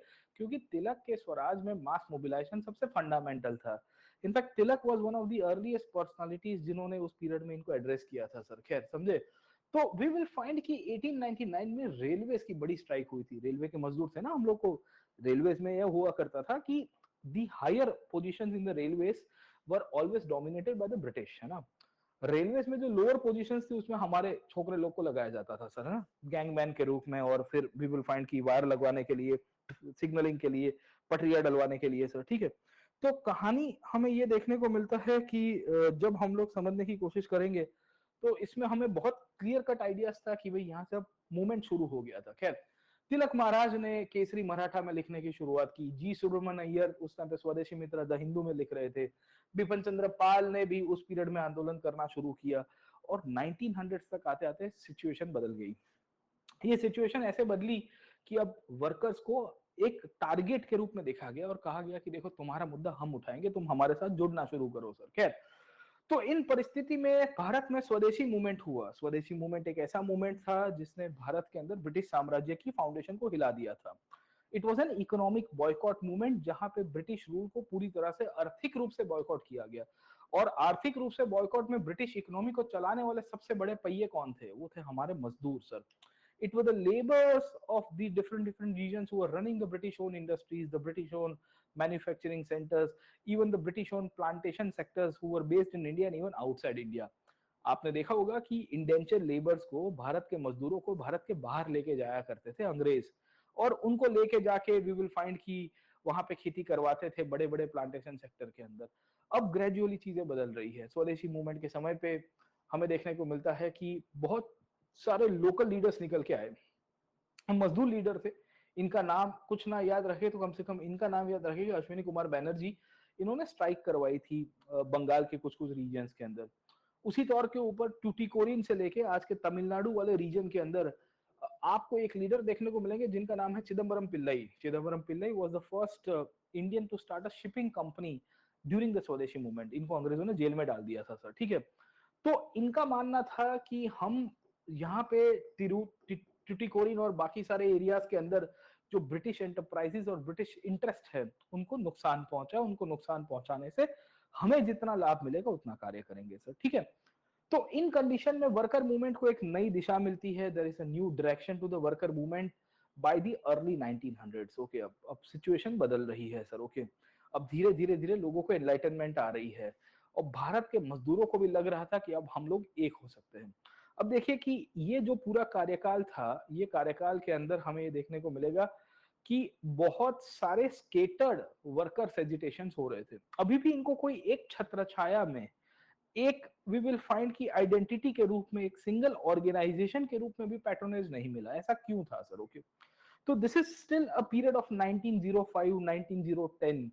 ये वो दौर था जहां एक्सट्रीमिस्ट को कांग्रेस से भगा दिया गया था। सूरत में ये कांग्रेस के अंदर सूरत में स्प्लिट हो गई थी, मॉडरेट्स और एक्सट्रीमिस्ट एक दूसरे को जूता मारते हैं, और लंबी कहानी आपको मिलेगी।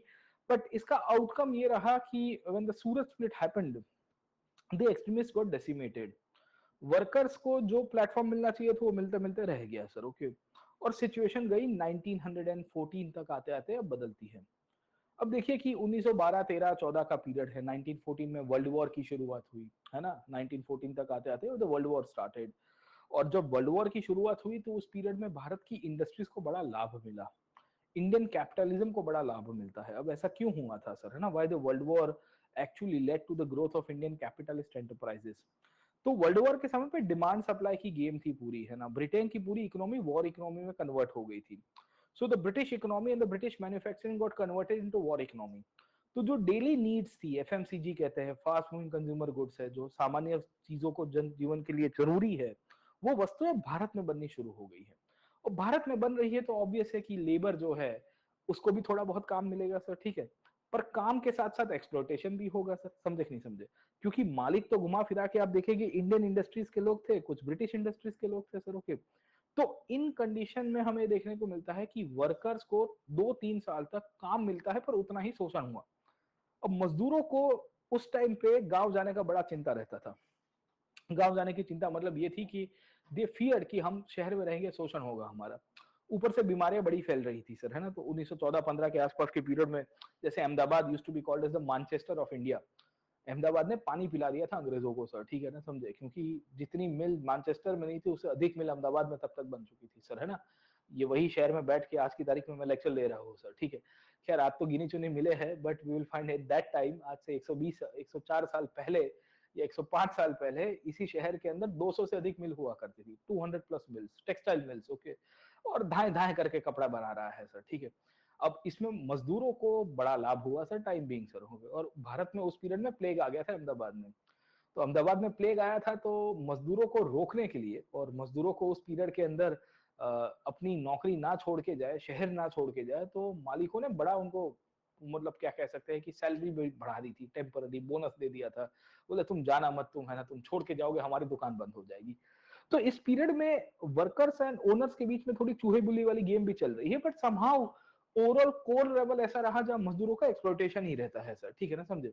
सो what do we see over here कि during the first world war the labour movement had actually increased in India. The fundamental reason is that कि इंडस्ट्रीज के लिए तो बड़ी प्रॉफिटरिंग थी, एक्सपोर्ट्स भी उनका बढ़ता है, मजदूरों की वेजेस ज्यादा बढ़ते नहीं है। ओवरऑल सिचुएशन में ये था कि एक दो जगह पे थोड़ी बहुत उनको लाभ हुआ पर इनको ज्यादा लाभ नहीं मिला सर, ठीक है। और ये मजदूरों को लग रहा था कि यार हमारा बड़ी मात्रा में हम लोग को एक्सप्लॉइट किया गया, हमारी मांगे नहीं सुनी गई, हमारी आवाज पूरी तरह से दबा दी गई है सर, ठीक है। अब आप समझने की कोशिश करें what it will lead to sir, okay. Bharat के मजदूर थके हारे थे, सोच रहे थे कि हम लोग को बड़ी तरह से शोषण किया गया है। उतने में ही किसी को न्यूज मिलती है कि भाई रशिया में एक बड़ी क्रांति हो गई। बोले क्या हो गया? बोले वहां के राजा को मार के वहां एक ऐसी पार्टी सत्ता के ऊपर आई जिसे हम लोग कहते हैं बोल्शेविक रिवॉल्यूशन। एक ऐसी क्रांति जिसने दुनिया के अंदर किसान और मजदूरों की एकता को पावर के ऊपर लेके आए और कहा कि हम सर्वहारा को सत्ता के ऊपर लेके आएंगे। We will support the proletariat masses across the world and will try to overthrow the imperial forces wherever they are. Lenin जो इस क्रांति का जनक था, जिसने बेसिकली इसको लीड कराया था, ये लेनिन आके उस पीरियड में पूरी दुनिया के मजदूरों को ऑर्डर दे रहा है, पूरी दुनिया के मजदूरों को कह रहा है कि तुम क्रांति के लिए तैयार रहो, तुम्हें जो चीज चाहिए होगी वो सब मैं दे दूंगा सर।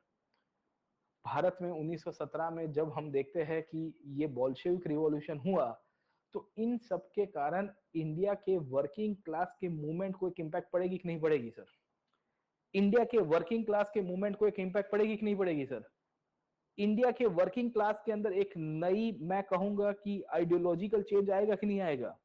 क्योंकि पूरा बोल्शेविक रिवॉल्यूशन एक ही के ऊपर था, वो था वर्कर्स को मोबिलाइज करो, पीजेंट्स को मोबिलाइज करो, और ये दोनों के दोनों विद्रोह करके कैपिटलिस्ट फोर्सेस को टॉपल कर देंगे और सत्ता के ऊपर आएंगे सर, है ना? सर्वहार शक्ति अपनी दिखाएगा और सत्ता के ऊपर आएगा। लॉन्ग लिव रिवॉल्यूशन सर, है ना? क्रांतिकारी आंदोलनों को जन्म दिया गया। अब इन परिस्थिति में अंग्रेजों की हालत खराब हो गई। भारत में 1917 के बाद ऑफिशियली ट्रेड यूनियन मूवमेंट की शुरुआत हुई। इसके पहले कोई भी प्रकार का ट्रेड यूनियन आपको नहीं मिलेगा। शब्द सुनिए मेरी बात, ट्रेड यूनियन सर, है ना? The word is trade union. Before 1917 we do not find any kind of trade union terminology being used by the leaders. अभी मैंने आपको दो तीन लोगों के नाम बताए।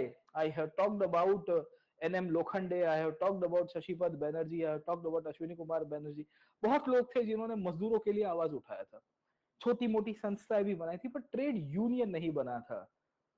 अब ये ट्रेड यूनियन क्यों बन के आया भाई? What is the reason why the trade union come into the being? Trade union exactly 1918 में पहली बार भारत में बना, मद्रास में। बीपी वाडिया करके उस पीरियड में एक नेता थे जिन्होंने होम रूल का आंदोलन किया था। बीपी वाडिया नाम सुना होगा आप सबने। बीपी वाडिया एनी बेसेंट के साथी थे जो होम रूल आंदोलन कर रहे थे 1916 में। बाय द वे ये वो दौर था जब गांधी आ चुके हैं। अभी गांधी के ऊपर मैं आता हूँ, वेट करिए सर, है ना, वर्कर मूवमेंट को कैसे लीड करेंगे गांधी। बीपी वाडिया 1918 में पहली बार ट्रेड यूनियन की स्थापना करते हैं for the very first time. ये क्यों करते हैं? क्योंकि वहां जब बोल्शेविक रिवॉल्यूशन हुआ, और बोल्शेविक रिवॉल्यूशन होने के बाद जिस परिस्थिति का इनफैक्ट है ना सामना करा पड़ा है अंग्रेजों को, और पूरी दुनिया के अंदर जिस प्रकार के चेंजेस हुए, तो भारत में भी उसकी इंपैक्ट होनी है। तो इसकी इंपैक्ट दो तरह से हुई। इंडिया में होता है ट्रेड यूनियनिज्म का rise, getting a point, trade unionism का rise, there is a growth of trade unionism. अचानक से लोग है ना बड़े छोटे मोटे, हम भी बनाएंगे सर, ओके हम भी बनाएंगे, अभी तक स्केटर थे अब एक हो जाएंगे सर, ओके। क्योंकि बंगाल में रहने वाला मजदूर इंडस्ट्री में जो काम कर रहा था, उसकी सेम हालत थी गुजरात में रहने वाले मजदूर की जैसी, है ना। दोनों के बीच में शोषण तो दोनों का सेम ही था। प्रॉब्लम ये था कि इनके बीच में लिंग्विस्टिक डिफरेंसेस थे, इनके बीच में कल्चरल डिफरेंसेस थे, वो धीरे धीरे एक हो रहे हैं, क्योंकि आइडियोलॉजिकली कोई ना कोई उनको गाइड करने वाला मिल गया है कि देखो वहां कर दिया मजदूरों ने, वहां कर दिया किसानों ने, हम क्यों ना करें, why can't we do that sir, है ना, समझे। इन सब को देख के पूरे वेस्टर्न वर्ल्ड की हालत खराब हो गई थी सर। भारत में तो उसके बाद बड़े बड़े आंदोलन होने शुरू हुए। बीपी वाडिया ने सबसे पहला ट्रेड यूनियन बनाया 1918 में। इसके बाद इमीडिएटली अगर आप देखने की कोशिश करिए तो हमें देखने को मिलेगा कि इसी पीरियड के समय पे गांधी जी 1918 के अंदर अहमदाबाद सत्याग्रह करते हैं। 1918 में गांधी जी ने अहमदाबाद सत्याग्रह किया है, सेम पीरियड। मैं आपको क्रोनोलॉजिकली लिखवा रहा हूं, आप स्लाइड्स में देखते रहिएगा बाद में सर, ओके। इसी पीरियड के अंदर हमें यह भी देखने को मिलता है कि अंग्रेजों और पूरे के पूरे वेस्टर्न पावर की हालत खराब हो गई थी। इंटरनेशनल लेबर ऑर्गेनाइजेशन की स्थापना की गई। कभी देखा है आपने 1919 में क्यों आईएलओ बन के आया जिनेवा के अंदर? जिन मजदूरों को लेके अंग्रेजों को लग रहा था कि इन लोगों के अधिकारों की कौन मांग करेगा सर, उनको लेके आईएलओ बना दिया इन्होंने। किसने बनाया था? लीग ऑफ नेशंस ने। लीग ऑफ नेशंस किसकी बॉडी थी? ब्रिटेन की, फ्रांस की, यही लोग थे ना, यही दो सबसे पायोनियर्स थे लीग ऑफ नेशन। तो फिर अमेरिका तो जुड़ा नहीं 1919 के बाद। तो आप देखिए कि आईएलओ की स्थापना ऐसे ही हो गई, हवा में हो गई, है ना। आईएलओ आप पढ़ते होंगे सर, है ना, लेबर राइट्स को लेके, और उसके आईएलओ को चार्टर को लेके इंडिया ने अभी उसको रेटिफाई किया था, तो बीच में यूपीएससी ने सवाल भी निकाला था 2 साल पहले। ILO was an outcome of Bolshevik revolution and the trade unionism across the world. This was also an era that created an impact in the British politics as well. ये वो दौर है जहां अंग्रेजों की राजकीय प्रवृत्ति के ऊपर भी असर पड़ रही थी, क्योंकि वहां लेबर पार्टी का ग्रोथ होना शुरू हो गया था। 1840s के दशक से ही 1840 के बाद इंग्लैंड में एक चार्टर मूवमेंट हुआ था। चार्टर मूवमेंट के बाद ग्रेजुअली हमें देखने को मिलता है लेबर राइट्स और लेबर मूवमेंट को लेकर बड़ा हंगामा हुआ सर, ओके। और लेबर पार्टी ऐसी पार्टी निकल के आई थी, समझे। तो ये सिचुएशन दर्शा रही है कि आईएलओ की स्थापना, भारत में ट्रेड यूनियनिज्म का ग्रोथ होना, सब कुछ कोइंसिडेंट है। और ये गांधी थे जिन्होंने 1918 में आके फिर अहमदाबाद का सत्याग्रह करवा दिया। 21 दिन तक हड़ताल चली थी साहब, 21 डेज। मानचेस्टर ऑफ इंडिया ठप होके बैठा हुआ है। जहां दिन का 2 लाख मीटर कपड़ा बनता था, वहां 2 मीटर कपड़ा बनना बंद हो गया था। समझ में आ रहा है सर? ठीक है। मानचेस्टर ऑफ इंडिया क्यों कहते थे इसको? ओसाका ऑफ इंडिया क्यों कहते थे? जापान में उसको ओसाका, ओसाका वैसे एक इंडस्ट्रियल सेंटर था, वैसे ये था हमारा अहमदाबाद। Bombay and Ahmedabad both. कहा गया कि भाई जहां 2 लाख मीटर कपड़ा बनता है वहां 2 मीटर भी नहीं बन रहा है। बोले क्यों? हड़ताल करके रखा हुआ है। सरकार को रेवेन्यू का भी लॉस हो रहा है। इंडस्ट्रियल लॉबी को तो नुकसान हो ही रहा था, पर सरकार को भी विल फंड के नुकसान जा रहा था इससे। तो ट्रेड यूनियनिज्म अब बड़ी मात्रा में निकल के आई। ये ट्रेड यूनियनिज्म ग्रेजुअली और बढ़ती है सर, है ना। तो गांधी जी ने अहमदाबाद सत्याग्रह कराया, ट्रेड यूनियन के रूप में महाजन सभा की स्थापना की, टेक्सटाइल लेबर एसोसिएशन का फाउंडेशन रखा, टीएलए कहते हैं उसको। ये अहमदाबाद टेक्सटाइल लेबर एसोसिएशन है। वहां से फिर एक संस्था बन के Ahmedabad textile research association, ATIRA.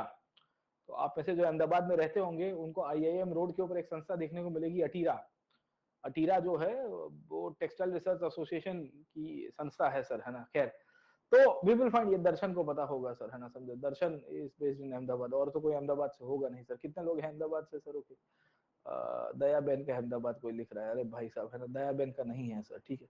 ये सुंदर भाई जो है, ये सुंदर भाई अहमदाबाद में रहते हैं सर, पोड़ में रहते हैं सर। खैर, तो वी विल फाइंड कि ये अटीरा जैसी संस्था है, ये सब ये तो बाद में बनी, पर टेक्सटाइल लेबर एसोसिएशन है ना, मजदूरों के लिए जो मजदूर एकता का सवाल था, मजदूरों की जो अधिकारों का सवाल था, वो बढ़ने की शुरुआत हो गई सर, ठीक है ना, समझे। तो 1918 में ट्रेड यूनियन बन के आया बीपी वाडिया के द्वारा, मद्रास लेबर यूनियन, याद रखेगा, सवाल आ सकता है। 1919 में ही आईएलओ की स्थापना कर दी गई अंग्रेजों के द्वारा कि भाई कैसे भी करके लैंड करा दो सर, ठीक है। 1918 में गांधी जी ने अहमदाबाद का मिल सत्याग्रह किया, अहमदाबाद के कलेक्टर को इंटरवीन करना पड़ा, गांधी को बुलाना पड़ा कि यार तुम इनको सेटल करवा दो, हमारी दुकानें बंद हो गई है सर। अगर आप देखिए अहमदाबाद सत्याग्रह था क्या, what was the Ahmedabad Satyagraha all about? Ahmedabad Satyagraha was about a conflict between owners and the workers, capitalist class and the worker class. Workers were demanding an increase in the salary. Workers 50% से ज्यादा अपनी salary ज्यादा मांग रहे थे। Capitalist class ने कहा कि भी नहीं देंगे, ओनर्स ने मना कर दिया सर, ओके। गांधी ने कहा क्यों नहीं दोगे, मैं करवाता हूँ तुमसे सर, ठीक है ना। गांधी आर्बिट्रेशन में लेके गए मैटर को आउट ऑफ कोर्ट सेटलमेंट के लिए। अब वहां कुछ इनका राड़ा हो गया तो गांधी जी खुद हड़ताल के ऊपर उतर गए। गांधी जी ने भूख हड़ताल की थी ना, मजदूरों के साथ खड़े रोके सर, ओके। तो ये दर्शाता है कि गांधी इसके बाद जो मजदूरों को लेके है बड़े एक्टिव हो गए और उनको समझ में आ गया कि देखो मोबिलाइजेशन हो सकता है। गांधी इस पीरियड में एक और मुद्दा उठाया था जिसे हम लोग कहते हैं इंडेंचर लेबर का मुद्दा। In fact Gandhi was very much clear with respect to the labour rights across the country and across the world as well sir. Indenture labour अगर आपको पता होगा तो भारतीय मूल के मजदूरों को भारत के बाहर लेके जाया जाता था, and they were being taken away to Africa and Mauritius and West Indies, मतलब जो कैरिबियन आइलैंड्स है और फिजी, वहां पे जाके मजदूरों को बंधुआ मजदूर बना दिया जाता था, क्योंकि यहाँ से लेके जाने का खर्चा पानी जो यूरोपियन प्लांटर है उनसे लेता था और कहता था कि तू मेरे साथ 5 साल यहाँ खेती करेगा जो मैं प्लांटेशन में है, और 5-10 साल के बाद तुम्हें मैं छोड़ दूंगा, तो तब तक तुम बंधुआ रहोगे। तो इसके लिए इंडेंचर लेबर के रूप में उसको कंसीडर किया। गांधी जी ने उसको लेके भी आंदोलन किया, क्योंकि अफ्रीका में भी बड़ी मात्रा में इंडेंचर लेबर्स को मुद्दा था। तो गांधी भारत में आके 2-3 आंदोलन किए, टेक्सटाइल लेबर एसोसिएशन की स्थापना की, मजदूर महाजन सभा की स्थापना की, ये सब संस्थाओं के नाम पूछा जा सकता है आपको प्रीलिम्स के अंदर।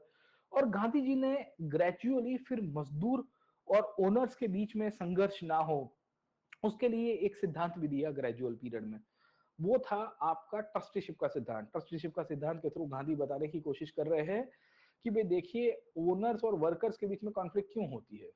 ओनर्स और वर्कर्स के बीच में कॉन्फ्लिक्ट होने का एक ही कारण है, और वो कारण है क्योंकि ओनर्स वर्कर्स को एक्सप्लॉइट करते हैं और वर्कर्स को अपना शेयर नहीं मिलता।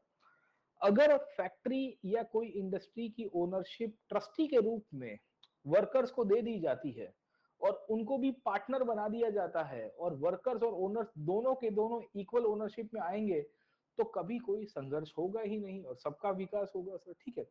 तो इसको ट्रस्टीशिप का सिद्धांत कहा है गांधी जी ने। ये थोड़े मोटे मोटे तौर के ऊपर, इसके ऊपर और भी डिस्कशन किया जा सकता है, बट आपको एक आइडिया रहना चाहिए कि Gandhi try to solve the issues between the workers and the owners. कहा कि भाई देखिए अब ट्रेड यूनियनिज्म बढ़ने की शुरुआत हुई। 1920 तक आते आते भारत में अलग अलग जगह के ऊपर ट्रेड यूनियनिज्म का ग्रोथ हुआ, अलग अलग स्ट्राइक्स बनने की शुरुआत हो गई, और इन सब का कल्मिनेशन ये था कि AITUC की स्थापना की जाती है 1920 में एग्जैक्टली। लाला लाजपत राय उस पीरियड के अंदर वी विल फाइंड की प्लान करते हैं कि मजदूरों को पूरी तरह से एक करेंगे। बोले कैसे एक करेंगे? All India trade union Congress क्या बनाते हैं? All India trade union Congress, AITUC, ये आज भी चल रही है, स्टिल गोइंग ऑन सर, ठीक है ना, समझे। ये all India trade union Congress was a culmination of the efforts of all the local trade unions that were going on in different different parts of the country, और gradually उनको एक करवा दिया गया कि भाई एक करेंगे तो ज्यादा ठीक रहेगा सर, है ना, गेटिंग ऑन पॉइंट, ओके।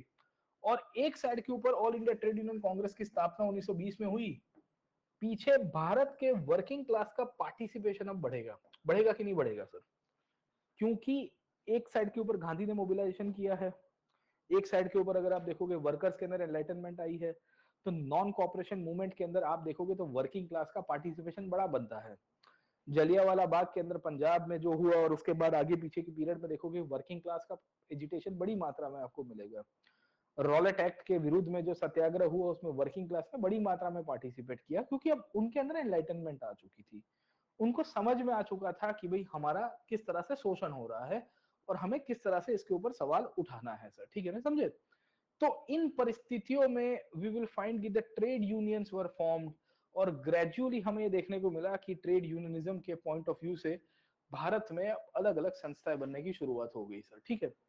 ये ट्रेड यूनियनिज्म अल्टीमेटली यही चीज और यही ऑब्जेक्टिव के साथ आया था कि जितने भी मजदूर है वो सब एक हो, उनके इंटरेस्ट की बात हो, उनके वेलफेयर की बात हो, उनके पॉलिटिकल राइट्स, उनके सोशल राइट्स, इनकी इकोनॉमिक राइट्स सामान्य रूप से न्याय मिले उनको अन्याय के सामने सर, ठीक है ना, समझे।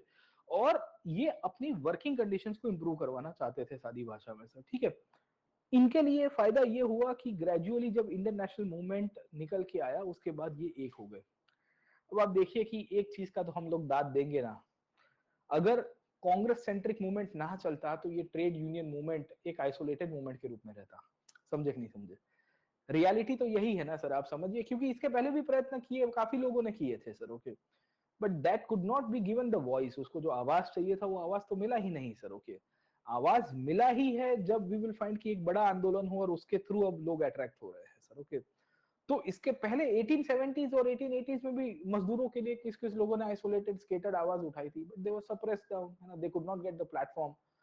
एआईटीयूसी जैसी संस्था जब बन के आई एंड वी विल फाइंड कि अब बोल रही है और कहा गया कि अब बाहर के लोग भी मजदूरों के लिए आवाज उठाएंगे तो फर्क पड़ेगा कि नहीं पड़ेगा।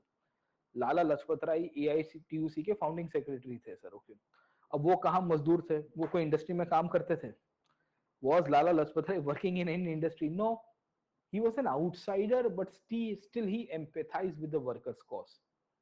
गांधी कोई इंडस्ट्री में काम करते थे? गांधी जी ने अहमदाबाद सत्याग्रह को लीड किया और उसके बाद मजदूर महाजन सभा की स्थापना की, टेक्सटाइल लेबर एसोसिएशन की फाउंडेशन रखी। Was Gandhi working in any of the industries? No, वो कहाँ कोई ट्रेड यूनियन का नेता था, है ना, समझे कि नहीं समझे। बोले ये 2.5 किलो का हाथ है सर, है ना, कहाँ गए ये वाला सर, ठीक है ना, समझे कि नहीं समझे, गेटिंग माय पॉइंट, है ना, कि लोहा पिघल कर आकार बदल देता है, तो it was not like that sir, ठीक है ना, समझे। हाँ, समझे कि नहीं समझे, है ना। तो ये चीज हमको समझने की आवश्यकता है कि ट्रेड यूनियनिज्म हो तो रहा था, मजदूरों का आइसोलेशन के अंदर कुछ ना कुछ हो रहा था, बट उसको जो इंटेलेक्चुअल सपोर्ट बेस चाहिए ना सर, है ना, समझे कि नहीं समझे, ये बाहर से आया। ये बाहर से आके इनको एक कर रहा था और कहा गया कि देखो हम आपके वेल विशर है, आप ऐसा मत सोचिए कि हम आपको नुकसान पहुंचाने आए हैं, आप ऐसा मत सोचिए कि हम आपको दुखी करेंगे सर, ठीक है ना, समझे। We are here to welfare and we are here to work for your progress sir, getting on point, okay. तो इन कंडीशन में वी विल फाइंड कि ट्रेड यूनियनिज्म की शुरुआत हुई 1920 के बाद। भारत में अलग अलग जगह के ऊपर अब ट्रेड यूनियनिज्म को लेके अब आंदोलन बड़ी मात्रा में बढ़ेगा। अब पूरे भारत में स्ट्राइक होनी शुरू हो जाएगी, हड़ताल, अब नारे लगेंगे, मजदूर एकता जिंदाबाद जिंदाबाद, है ना, मजदूर एकता जिंदाबाद जिंदाबाद सर, है ना। तो people now will be raising their voices. वो कहेंगे कि भाई अब हम लोग एक हो गए हैं सर, ओके, अब हमें अन्याय के सामने लड़ना है, अब हम ये छोटी मोटी बातें नहीं करने आए हैं, और हमें सपोर्ट है एक इंस्टीट्यूशनल बेसिस के रूप में, जहां कांग्रेस जैसी संस्थाएं भी हमारी मदद कर रही है सर, ओके। 1920 का दौर, all India trade union Congress की स्थापना, लाला लजपत राय, दीवान चिमनलाल जैसे लोग आपको मिलेंगे, ये सब के सब मजदूरों के लिए आवाज उठा रहे हैं। लजपत राय बड़ा क्लियर कट कह देते हैं, बोले देखो जब तक मजदूर एक नहीं होंगे और पूंजीवादी ताकतें साम्राज्यवादी ताकतों के साथ मिली हुई है, याद रखेगा, लेनिन ने कहा था ना सर, ठीक है ना, समझे, कि imperialism is the highest form of capitalism. आप साम्राज्यवाद को जिसे देखते हो वो तो पूंजीवाद का सबसे हाईएस्ट फॉर्म है सर, ठीक है ना, समझे। And this is one of the reasons we will find कि लाला भी यही कहेंगे। लाला लजपत राय तो बड़े नेशनलिस्ट लीडर थे सर, है ना, हार्ड कोर, एकदम एकदम पूरा इंडिक पॉइंट ऑफ व्यू से चलने वाले सर, ओके। तो कह रहे हैं कि imperialism and militarism are the twin children of capitalism. बोले साम्राज्यवाद और सैन्यवाद ये तो पूंजीवाद का ही पार्ट है। तो मजदूर जब तक पूंजीवादी व्यवस्था के अंदर शोषित होते रहेंगे तो उनका शोषण, और ये रियलिटी भी है ना, आप समझने की कोशिश करें, this is very interesting sir, ठीक है ना। 5 मिनट इसके ऊपर चर्चा करते हैं। आप देखिए, जिसके पास पैसा होता है वो साम्राज्य बनाता है। साम्राज्य कैसे बनाता है? बंदूक की नोक के ऊपर बनाता है। रियलिटी यही है ना सर, ठीक है। You have money, you have system in your control, you bring out weapons, you send your forces and then you destroy others, getting my point, okay। Ultimately तो यही है ना सर, है ना। आप देखिए कि जिसके पास पैसा होता है वो सब कुछ करता है ना सर, वो सिस्टम मैनेज करता है, वो मैनिपुलेट करता है, वो सब कुछ करा सकता है। वो आपको एक फील गुड दिखा सकता है कि देखो तुम एक ऐसे प्रदेश में रह रहे हो जहां है ना, तुम्हारे बोलने का अधिकार है, अरे तुम्हारे कहाँ बोलने का अधिकार है सर, ठीक है ना, वो तो व्यवस्था के थ्रू आपको करवा रहा है सर, ठीक है, गेटिंग ऑन पॉइंट। ओके, तो वी विल फाइंड कि ये जो कंडीशन है, ये कंडीशन में हमें मिलेगा कि इस प्रकार की संस्थाएं निकल के आ रही है, एआईटीयूसी जैसी संस्थाएं निकल के आ रही है, all India trade union Congress. खैर ये तो मॉडर्न फोटोग्राफ है, बट इसमें कांग्रेस के काफी सारे लीडर्स निकल के आए। बीपी वाडिया, जिन्होंने मद्रास में पहले फर्स्ट यूनियन बनाया था, आपको पूछा जा सकता है who establish the first trade union in India sir, ठीक है, तो it was BP Wadia who established in Madras sir, ठीक है ना, समझे, सबसे पहला था ऑफिशियल ट्रेड यूनियन। इसके पहले छोटे बड़े छिड़भैये संस्थाएं थे, पर उतने रेलेवेंस में नहीं आ पाए सर। खैर, तो इन कंडीशन में we will come to know कि 1920s के बाद अब इनकी संख्या बढ़ी सर, ठीक है ना, समझे।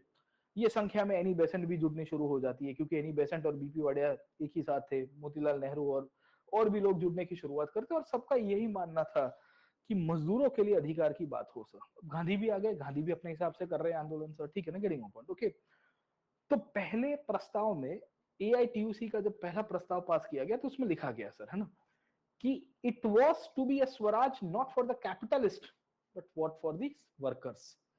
ये स्वराज पूंजीवादियों के लिए स्वराज नहीं होगा, ये मजदूरों के लिए स्वराज की मांग की जा रही है सर, ठीक है ना, समझे।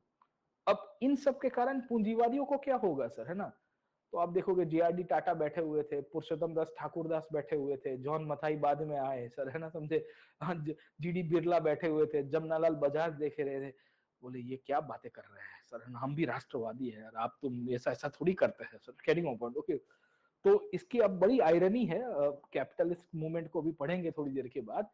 आप देखिए कि इसी दौर में फिक्की की संस्था भी स्थापना इसी पीरियड में हुई, 1927 में federation of Indian chambers of commerce and industry की स्थापना हुई। एसोचैम जैसी संस्था आपको 1920 के दौर में बनती है sir, association of chamber of commerce, ठीक है। ये क्यों बन के आई थी सर, है ना, कैपिटलिस्ट को बड़ा डर लग रहा था, इंडियन कैपिटलिस्ट को, बोले यार ससुरा यार ये हमारी गाड़ी पलटा देंगे सर, है ना, ये कुछ ज्यादा ही मजदूर मजदूर कर रहे हैं सर। खैर, तो 1920 के बाद अब मजदूरों की मूवमेंट अब नए तरह से शुरू होगी सर, ठीक है ना, समझे। तो मैंने आपको बताया कि इंडिया के अंदर मजदूरों का मूवमेंट दो दौर में हुआ।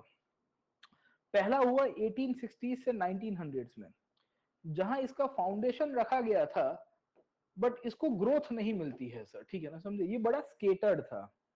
ऑर्गेनाइज्ड मूवमेंट अगर आप देखिए तो 1920 के बाद शुरू हुआ, जब एआईटीयूसी जैसी संस्थाएं, गांधी जी का आगमन और ओवरऑल सोशल बेस का जो एक्सपांशन हुआ, उसके कारण वी विल फाइंड कि now more and more of participation of the labours will take place.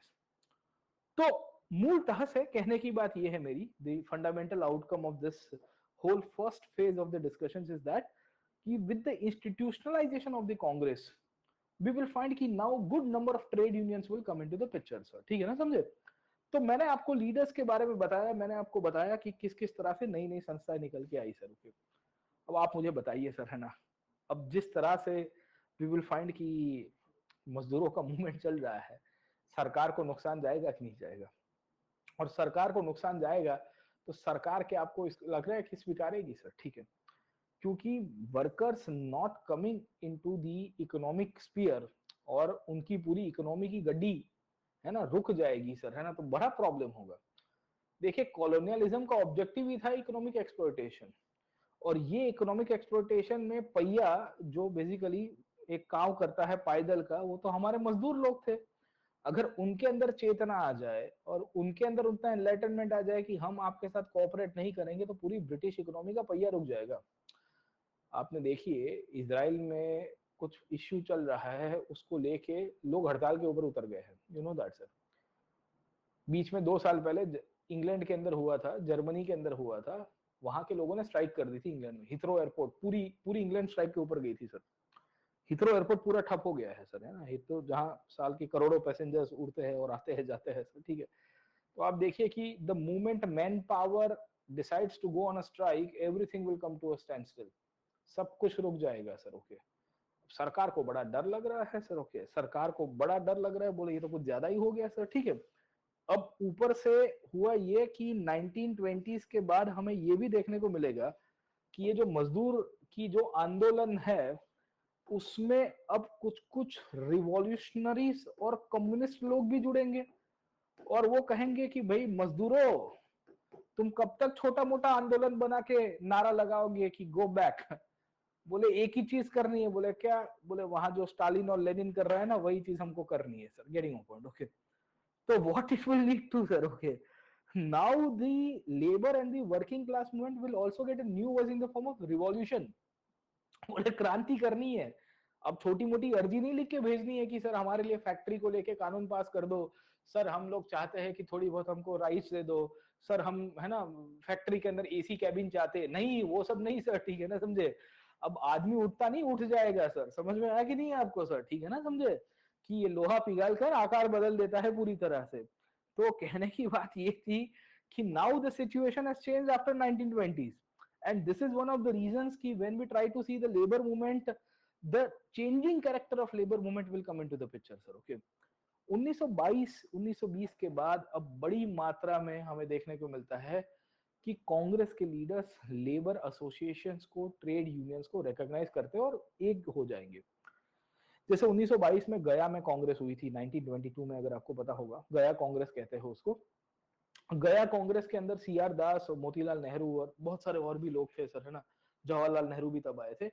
उन सब ने एआईटीयूसी को वेलकम किया, all India trade union Congress को, कि भाई हम तुम्हारे साथ ही, हम तुम्हारे साथ काम करेंगे सर, ठीक है। फर्स्ट में, जिसे लेबर डे के रूप में सेलिब्रेट किया जाता है, उसका सेलिब्रेशन भारत में भी किया गया 1923 में सर, ठीक है ना, अगर आपको पता होगा। This is called as a labour day, workers day, पूरी दुनिया के अंदर सर, है ना, समझे। और ये लेबर डे बेसिकली भारत में भी सेलिब्रेट किया 1923 में। तो अंग्रेजों को बड़ा डर लग रहा है, बोले यार ये तो कुछ उल्टा ही हो गया सर, है ना, हमने एक्सपेक्ट नहीं किया था कि इतना सारा कुछ हो सकता है sir. Getting offered, okay. And we will find कि अवेयरनेस फैल गई है, स्ट्राइक्स हो रही है, और ट्रेड यूनिज्म अपनी पीक के ऊपर गई 1923-24 तक आते आते। इसमें कुछ कुछ लोग रिवॉल्यूशनरिज्म तरफ भी लेके गए सर, ओके। और सरकार चाहती थी कि ये रिवॉल्यूशनरिज्म की तरफ चला जाए। The government wanted that the labor movement should transform into revolutionary actions, ये कम्युनिज्म की तरफ जाए, क्रांति वांति की बात करे, किसी को फिट कर देंगे, क्योंकि सरकार को मौका मिल जाता कि इनको सप्रेस कर सके, और वही हुआ सर, ठीक है ना, समझे। अब होता क्या है कि लेबर मूवमेंट अच्छा खासा चल रहा था 1920, 22, 23, 24 तक आते आते सर, ओके। पर जैसे ही इसमें कुछ कुछ लोगों को पकड़ा जाने की शुरुआत हुई क्रांतिकारी प्रवृत्तियों में, या रिवॉल्यूशनरी एक्टिविज्म के पॉइंट ऑफ व्यू से, या इनके जो ट्रेंड है वो बदलने की शुरुआत होगी, सरकार ने सप्रेस करना शुरू किया। दूसरा क्या हुआ कि मजदूरों के नेता, है ना, जो मजदूर एकता की बात करते थे, बट वो सरकार के पिट्ठू बन गए सर, है ना, जो सरकार ने बहुत सारी जगह पे भारत में किया था ये चीजें। और इन परिस्थिति में जो jobbers kind of we will find की एजेंट्स के रूप में काम कर रहे हैं, मजदूरों के सरदार बनने वाले सो कॉल्ड लोग, इन्होंने अपने ही मजदूरों के मुद्दों को भुला दिया। अवेयरनेस हो गई थी, स्ट्राइक्स हो रही थी, अब तो लग रहा था कि कुछ बड़ा होगा सर, ठीक है। बट इसका कैरेक्टर धीरे धीरे बदल रहा था, और सरकार ने डिवाइड एंड रूल किया। जहां डिवाइड एंड रूल नहीं हो रहा था वहां सप्रेशन कर दिया। इनकी यूनियंस के बीच में कुछ ना कुछ कॉन्फ्लिक्ट क्रिएट करवा दिए, आइडियोलॉजिकल इश्यूज क्रिएट किया, और सरकार ने तात्कालिक रूप में वी विल फाइंड कि इनको सप्रेस करने के लिए कानून पास करवाने शुरू कर दिए सर, ठीक है। With the rise of the left activism in India, जो कम्युनिस्ट मूवमेंट बढ़ा, और इसके आजू बाजू के पीरियड के अंदर हमें ये देखने को मिलता है कि भारत में गवर्नमेंट को ये चीज समझ में आ गई कि हमें इनको रोकना पड़ेगा सर, ठीक है। ये ट्रेड यूनियंस कुछ ज्यादा ही काबू के बाहर चले गए हैं, इनको नहीं रोका तो हमारे लिए बड़ा प्रॉब्लमेटिक होगा। अब ये क्यों था सर, आप समझिए। इसका कारण इंग्लैंड भी था। 1926-27 के आसपास की मैं बात कर रहा हूँ सर, ठीक है। 26-27, 27 के आसपास का पीरियड आप देखिए तो इंग्लैंड में लेबर पार्टी की पिपुड़ी बज रही थी, वो सरकार में आने वाली थी, कंजर्वेटिव हारने वाले थे। भारत में साइमन कमीशन इसके लिए जल्दी से भेजने की ताबड़तोड़ तैयारी कर दी गई थी, अगर आपको याद होगा तो सर, ठीक है। 1927 के दौर में भारतीय मूल का एक व्यक्ति इंग्लैंड की संसद में बैठा हुआ था as a member of parliament from labour party, Saklatvala करके एक इंडियन ओरिजिन एमपी थे, स्कलाटवाला, SKLATW वाले, पारसी थे, भारतीय थे, तो लेबर पार्टी से चुनाव लड़के इंग्लैंड में संसद सभ्य बने थे। दादा भाई नवरोजी भी एमपी बने थे 1892 में, पर वो लिबरल पार्टी से बने थे, उदारवादियों की पार्टी। स्कलाटवाला साहब लेबर पार्टी से बने हैं, मजदूरों की पार्टी। समझ में आ रहा है सर? ब्रिटेन के अंदर भारतीय मूल के 3 सदस्यों को मेंबर ऑफ पार्लियामेंट बनाया गया। एक नवरोजी भारतीय मूल के थे, दादा भाई नवरोजी, दूसरे स्कलाटवाला, और तीसरे थे एसपी सिन्हा, सत्येंद्र प्रसाद सिन्हा, वही वाइसरॉय के जो पहले एग्जीक्यूटिव मेंबर थे इंडियन ओरिजिन के, 1909 के काउंसिल एक्ट के थ्रू इनको अपॉइंट किया गया था।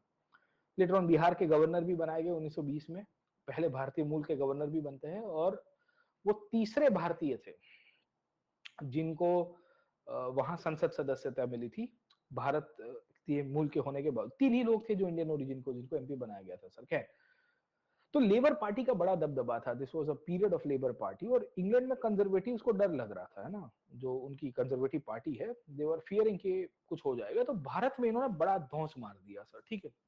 और धौंस मारने का परिणाम था कि ट्रेड यूनियन एक्ट पास करवा दिया, पब्लिक डिस्प्यूट बिल को लेके इन्होंने कानून पास करवा दिया, और कैसे भी करके पॉलिटिकल एक्टिविटीज को सप्रेस करने के लिए वी विल फाइंड कि ट्रेड यूनियंस को सप्रेस किया गया। इसी में से ही वी विल फाइंड कि एक कानून पास किया गया जिसका नाम था trade dispute act of 1929 sir, है ना, समझे। और कहा गया कि ये ट्रेड डिस्प्यूट एक्ट के अल्टीमेट पॉइंट ऑफ व्यू से हमारा ऑब्जेक्टिव यही है कि कोई भी प्रकार की ट्रेड यूनियन की एक्टिविटी को हम अलाउ नहीं करेंगे, जो पॉलिटिकल नेचर की होगी, जो स्ट्राइक करने के लिए हमको प्रेशर करेंगे, जो प्रेशर ग्रुप के रूप में करेंगे सर, ओके। ऐसे ट्रेड यूनियंस जो पब्लिक सर्विसेज के अंदर काम कर रहे हैं उनको अलाउ नहीं करेंगे। रेलवे, पोस्ट, वाटर, इलेक्ट्रिसिटी, इन सब जगह के ऊपर ट्रेड यूनियंस को हम लोग अलाउ ही नहीं करेंगे, यहाँ कोई स्ट्राइक नहीं कर पाएगा सर, ठीक है ना, समझे। तो सादी भाषा में देखिए कि यही तो सिस्टम थी जिसके थ्रू ब्रिटिश एडमिनिस्ट्रेशन पैरालाइज हो जाता था।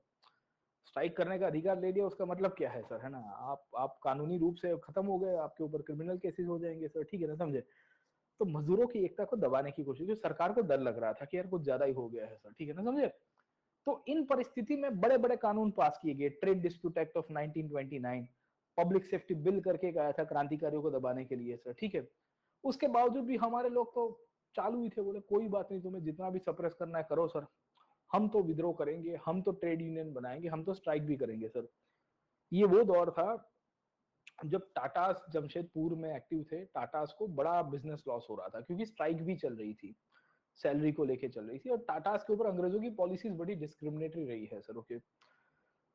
सो there was this Tata lady, she sold off her jewelry to pay the salary to the workers working in Tata Nagar sir, है ना। टिस्को में एक यूनिट काम कर रहा था जहां के मजदूरों को तनख्वाह नहीं मिली थी क्योंकि सरकार ने टाटा के ऊपर बड़े प्रोहिबिशंस लगाए थे, इकोनॉमिक और इश्यूज भी चल रहे थे, वर्ल्ड वॉर 1 के बाद डिप्रेशन की शुरुआत थी, ये 1928 के आसपास का दौर है। तो इन पीरियड में वी विल फाइंड कि the Tata sold of their family jewel, इनके घर के जो जेवर थे वो भी दे दिए कि भाई हमारे मजदूरों को हम इस तरह से नहीं देखना चाहते सर। खैर, तो इन परिस्थितियों में वी विल फाइंड कि बड़ी मात्रा में स्ट्राइक हुई, बड़ी मात्रा के अंदर ट्रेड यूनियनिज्म चला, और ये ट्रेड यूनियनिज्म अल्टीमेटली अलग अलग पॉलिटिकल पार्टीज को भी जन्म दिया सर, ठीक है। जैसे कि अगर आप देखोगे तो एक पार्टी बन के आई जिसका नाम है workers and peasant party, WPP कहते थे सर, है ना। इन सब का नाम याद रखेगा, आपको पूछा जा सकता है, ऐसे डांगे, मुजफ्फर अहमद, PC जोशी, सोहन सिंह जोश, ठीक है ना, this were all the people associated with WPP, workers and peasant party sir, okay.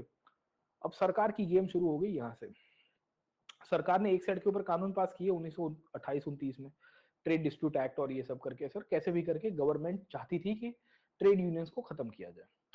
दूसरा, सरकार ने इनके बीच में ही लड़ाइयां करवाना शुरू कर दी, और ये ट्रेड यूनियंस अंदर अंदर भी लड़े। क्यों लड़े, उसके पीछे का कारण है। जैसे AITUC था, मैंने बताया ऑल इंडिया बॉडी के रूप में इनका आया था, ठीक है। बट प्रॉब्लम ये हुआ कि all India trade union Congress जो है, जो मूलतः से जो बॉडी के रूप में निकल के आया था सर, ठीक है, इसके बीच में दो ग्रुपिंग के बीच में कॉन्फ्लिक्ट हो गई, क्योंकि कम्युनिस्ट लोग डोमिनेट करना चाहते थे ट्रेड यूनियंस को, वो कहते थे क्रांति कर देंगे। ये ट्रेड यूनियंस के अंदर एक ऐसा ग्रुप भी था जो थोड़ा मॉडरेट था, उसका मानना था कि देखो क्रांति वांति नहीं, हम ग्रेजुअली मूवमेंट को करेंगे, और मूवमेंट के through we will try to see कि हमारे जो मांगे हैं, हमारी जो मुद्दे हैं उसको सॉल्व करने की कोशिश करेंगे। तो अल्टीमेटली इसमें दो ग्रुप निकल के आए। एक आया मॉस्कोवाइट ग्रुप सर, है ना, समझे। ये मॉस्कोवाइट ग्रुप ट्रेड यूनियंस में बगावत करके क्रांति करने का प्लान कर रहा है सर, ठीक है ना, समझे। और दूसरा जिनेवा ग्रुप था, ये थोड़ा लिबरल था, क्योंकि जिनेवा में मैंने बताया ILO जैसी संस्थाएं थी, तो बिकॉज ILO जैसी संस्था उस पीरियड में कार्यरत थी, तो थोड़े लिबरल थे। वो कह रहे थे कि देखो बीच का रास्ता निकालते हैं वेलफेयर को लेके, ट्रेड यूनियंस को लेके, और हो सके उतनी सरकार के ऊपर धौंस ना गिराए सर। खैर, तो 1920-30 का दौर, 1920 से 1930 का जो दौर है, ये ट्रेड यूनियंस के लिए बड़ा सेंसिटिव दौर रहा है, क्योंकि इसमें इनकी आवाजें गई भी है, इनकी आवाज पहुंची भी है, पर इनके बीच में बंटवारा शुरू हो गया। खैर ट्रेड यूनियंस बीच में फिर एक हो गए। जैसे 1929 की बात है या 28 की बात है, जब साइमन भारत में आया तो साइमन को लेके पूरे भारत में बहिष्कार चला। और ये जो पीछे आप जितना नेता देख रहे हो, ये नेता के पीछे जो छोकरा लोग देख रहे हो, ये सब ज्यादातर मजदूर लोग थे। सब लोग कह रहे थे साइमन गो बैक, है ना, तो पीछे से आवाज आती थी go back go back go back, ठीक है ना, समझे। So this continued in this era. The participation and the all India basis of the Simon Commission anti-Simon movement was an outcome of the, we can say, the trade union movement. ये वो दौर था जब भारत के बड़े बड़े शहरों के अंदर वी विल फाइंड कि ट्रेड यूनियंस के अंदर बड़े बड़े हंगामे हुआ, नए नए लोकल लीडर्स निकल के आए, इन सब ने अपने हिसाब से ट्रेड यूनियंस को चलाया। जैसे एनएम जोशी भी कर रहे थे, लाला लाजपत राय आई टुक चला रहे थे, वैसे ही सर, ठीक है। जमशेद नगर में, मैंने बताया जमशेदपुर में टाटा नगर के अंदर ही टाटा स्टील की फैक्ट्री में स्ट्राइक हो गई। हाँ, लोहा ही उत्पादन नहीं हो रहा था सर, ठीक है ना, समझे। तो आप समझने की कोशिश करिए तो वी विल फाइंड कि ये जो सिचुएशन है, इस सिचुएशन में ट्रेड यूनियंस के अंदर एक ट्रेंड आया जो थोड़ा मॉडरेट था। दूसरा ट्रेंड आया बेसिकली जो साइमन बाइमन को लेके बोल रहा है कि उसका उखाड़ फेंकना चाहिए सर, ठीक है। अब इसमें कुछ हमारे ट्रेड यूनियंस के नेता थे ना, उनको एक विचार आया। बोले विचार क्या आया, तो बोले अपन, है ना, ब्रिटिश साम्राज्य के सामने बगावत करते हैं, मजदूरों को पूरे भारत में एक करके 1857 वाला बड़ा कांड करेंगे। बोले तू बुद्धि में तो है ना, बोले क्या करने जा रहे हो पता है ना, बोले करेंगे करें। बोले कौन सपोर्ट करेगा, बोले सपोर्ट करने के लिए व्हाइट मुंडे भी आए हमारे पास। बोले फिर से बोल, कम अगेन। बोले भारत में एक मजदूरों का विद्रोह प्लान करते हैं, और ऐसा प्लान करेंगे जहां व्हाइट मुंडे, ब्रिटेन के लोग भी हमें सपोर्ट करने हैं। बोले कौन ब्रिटेन, बोले लेबर पार्टी के लोग हैं जो कम्युनिस्ट मूवमेंट से बड़े इन्फ्लुएंस है, और वो रशिया में जैसे कम्युनिस्ट रिवॉल्यूशन हो वैसे इंग्लैंड में भी चाहते हैं और भारत में भी चाहते हैं।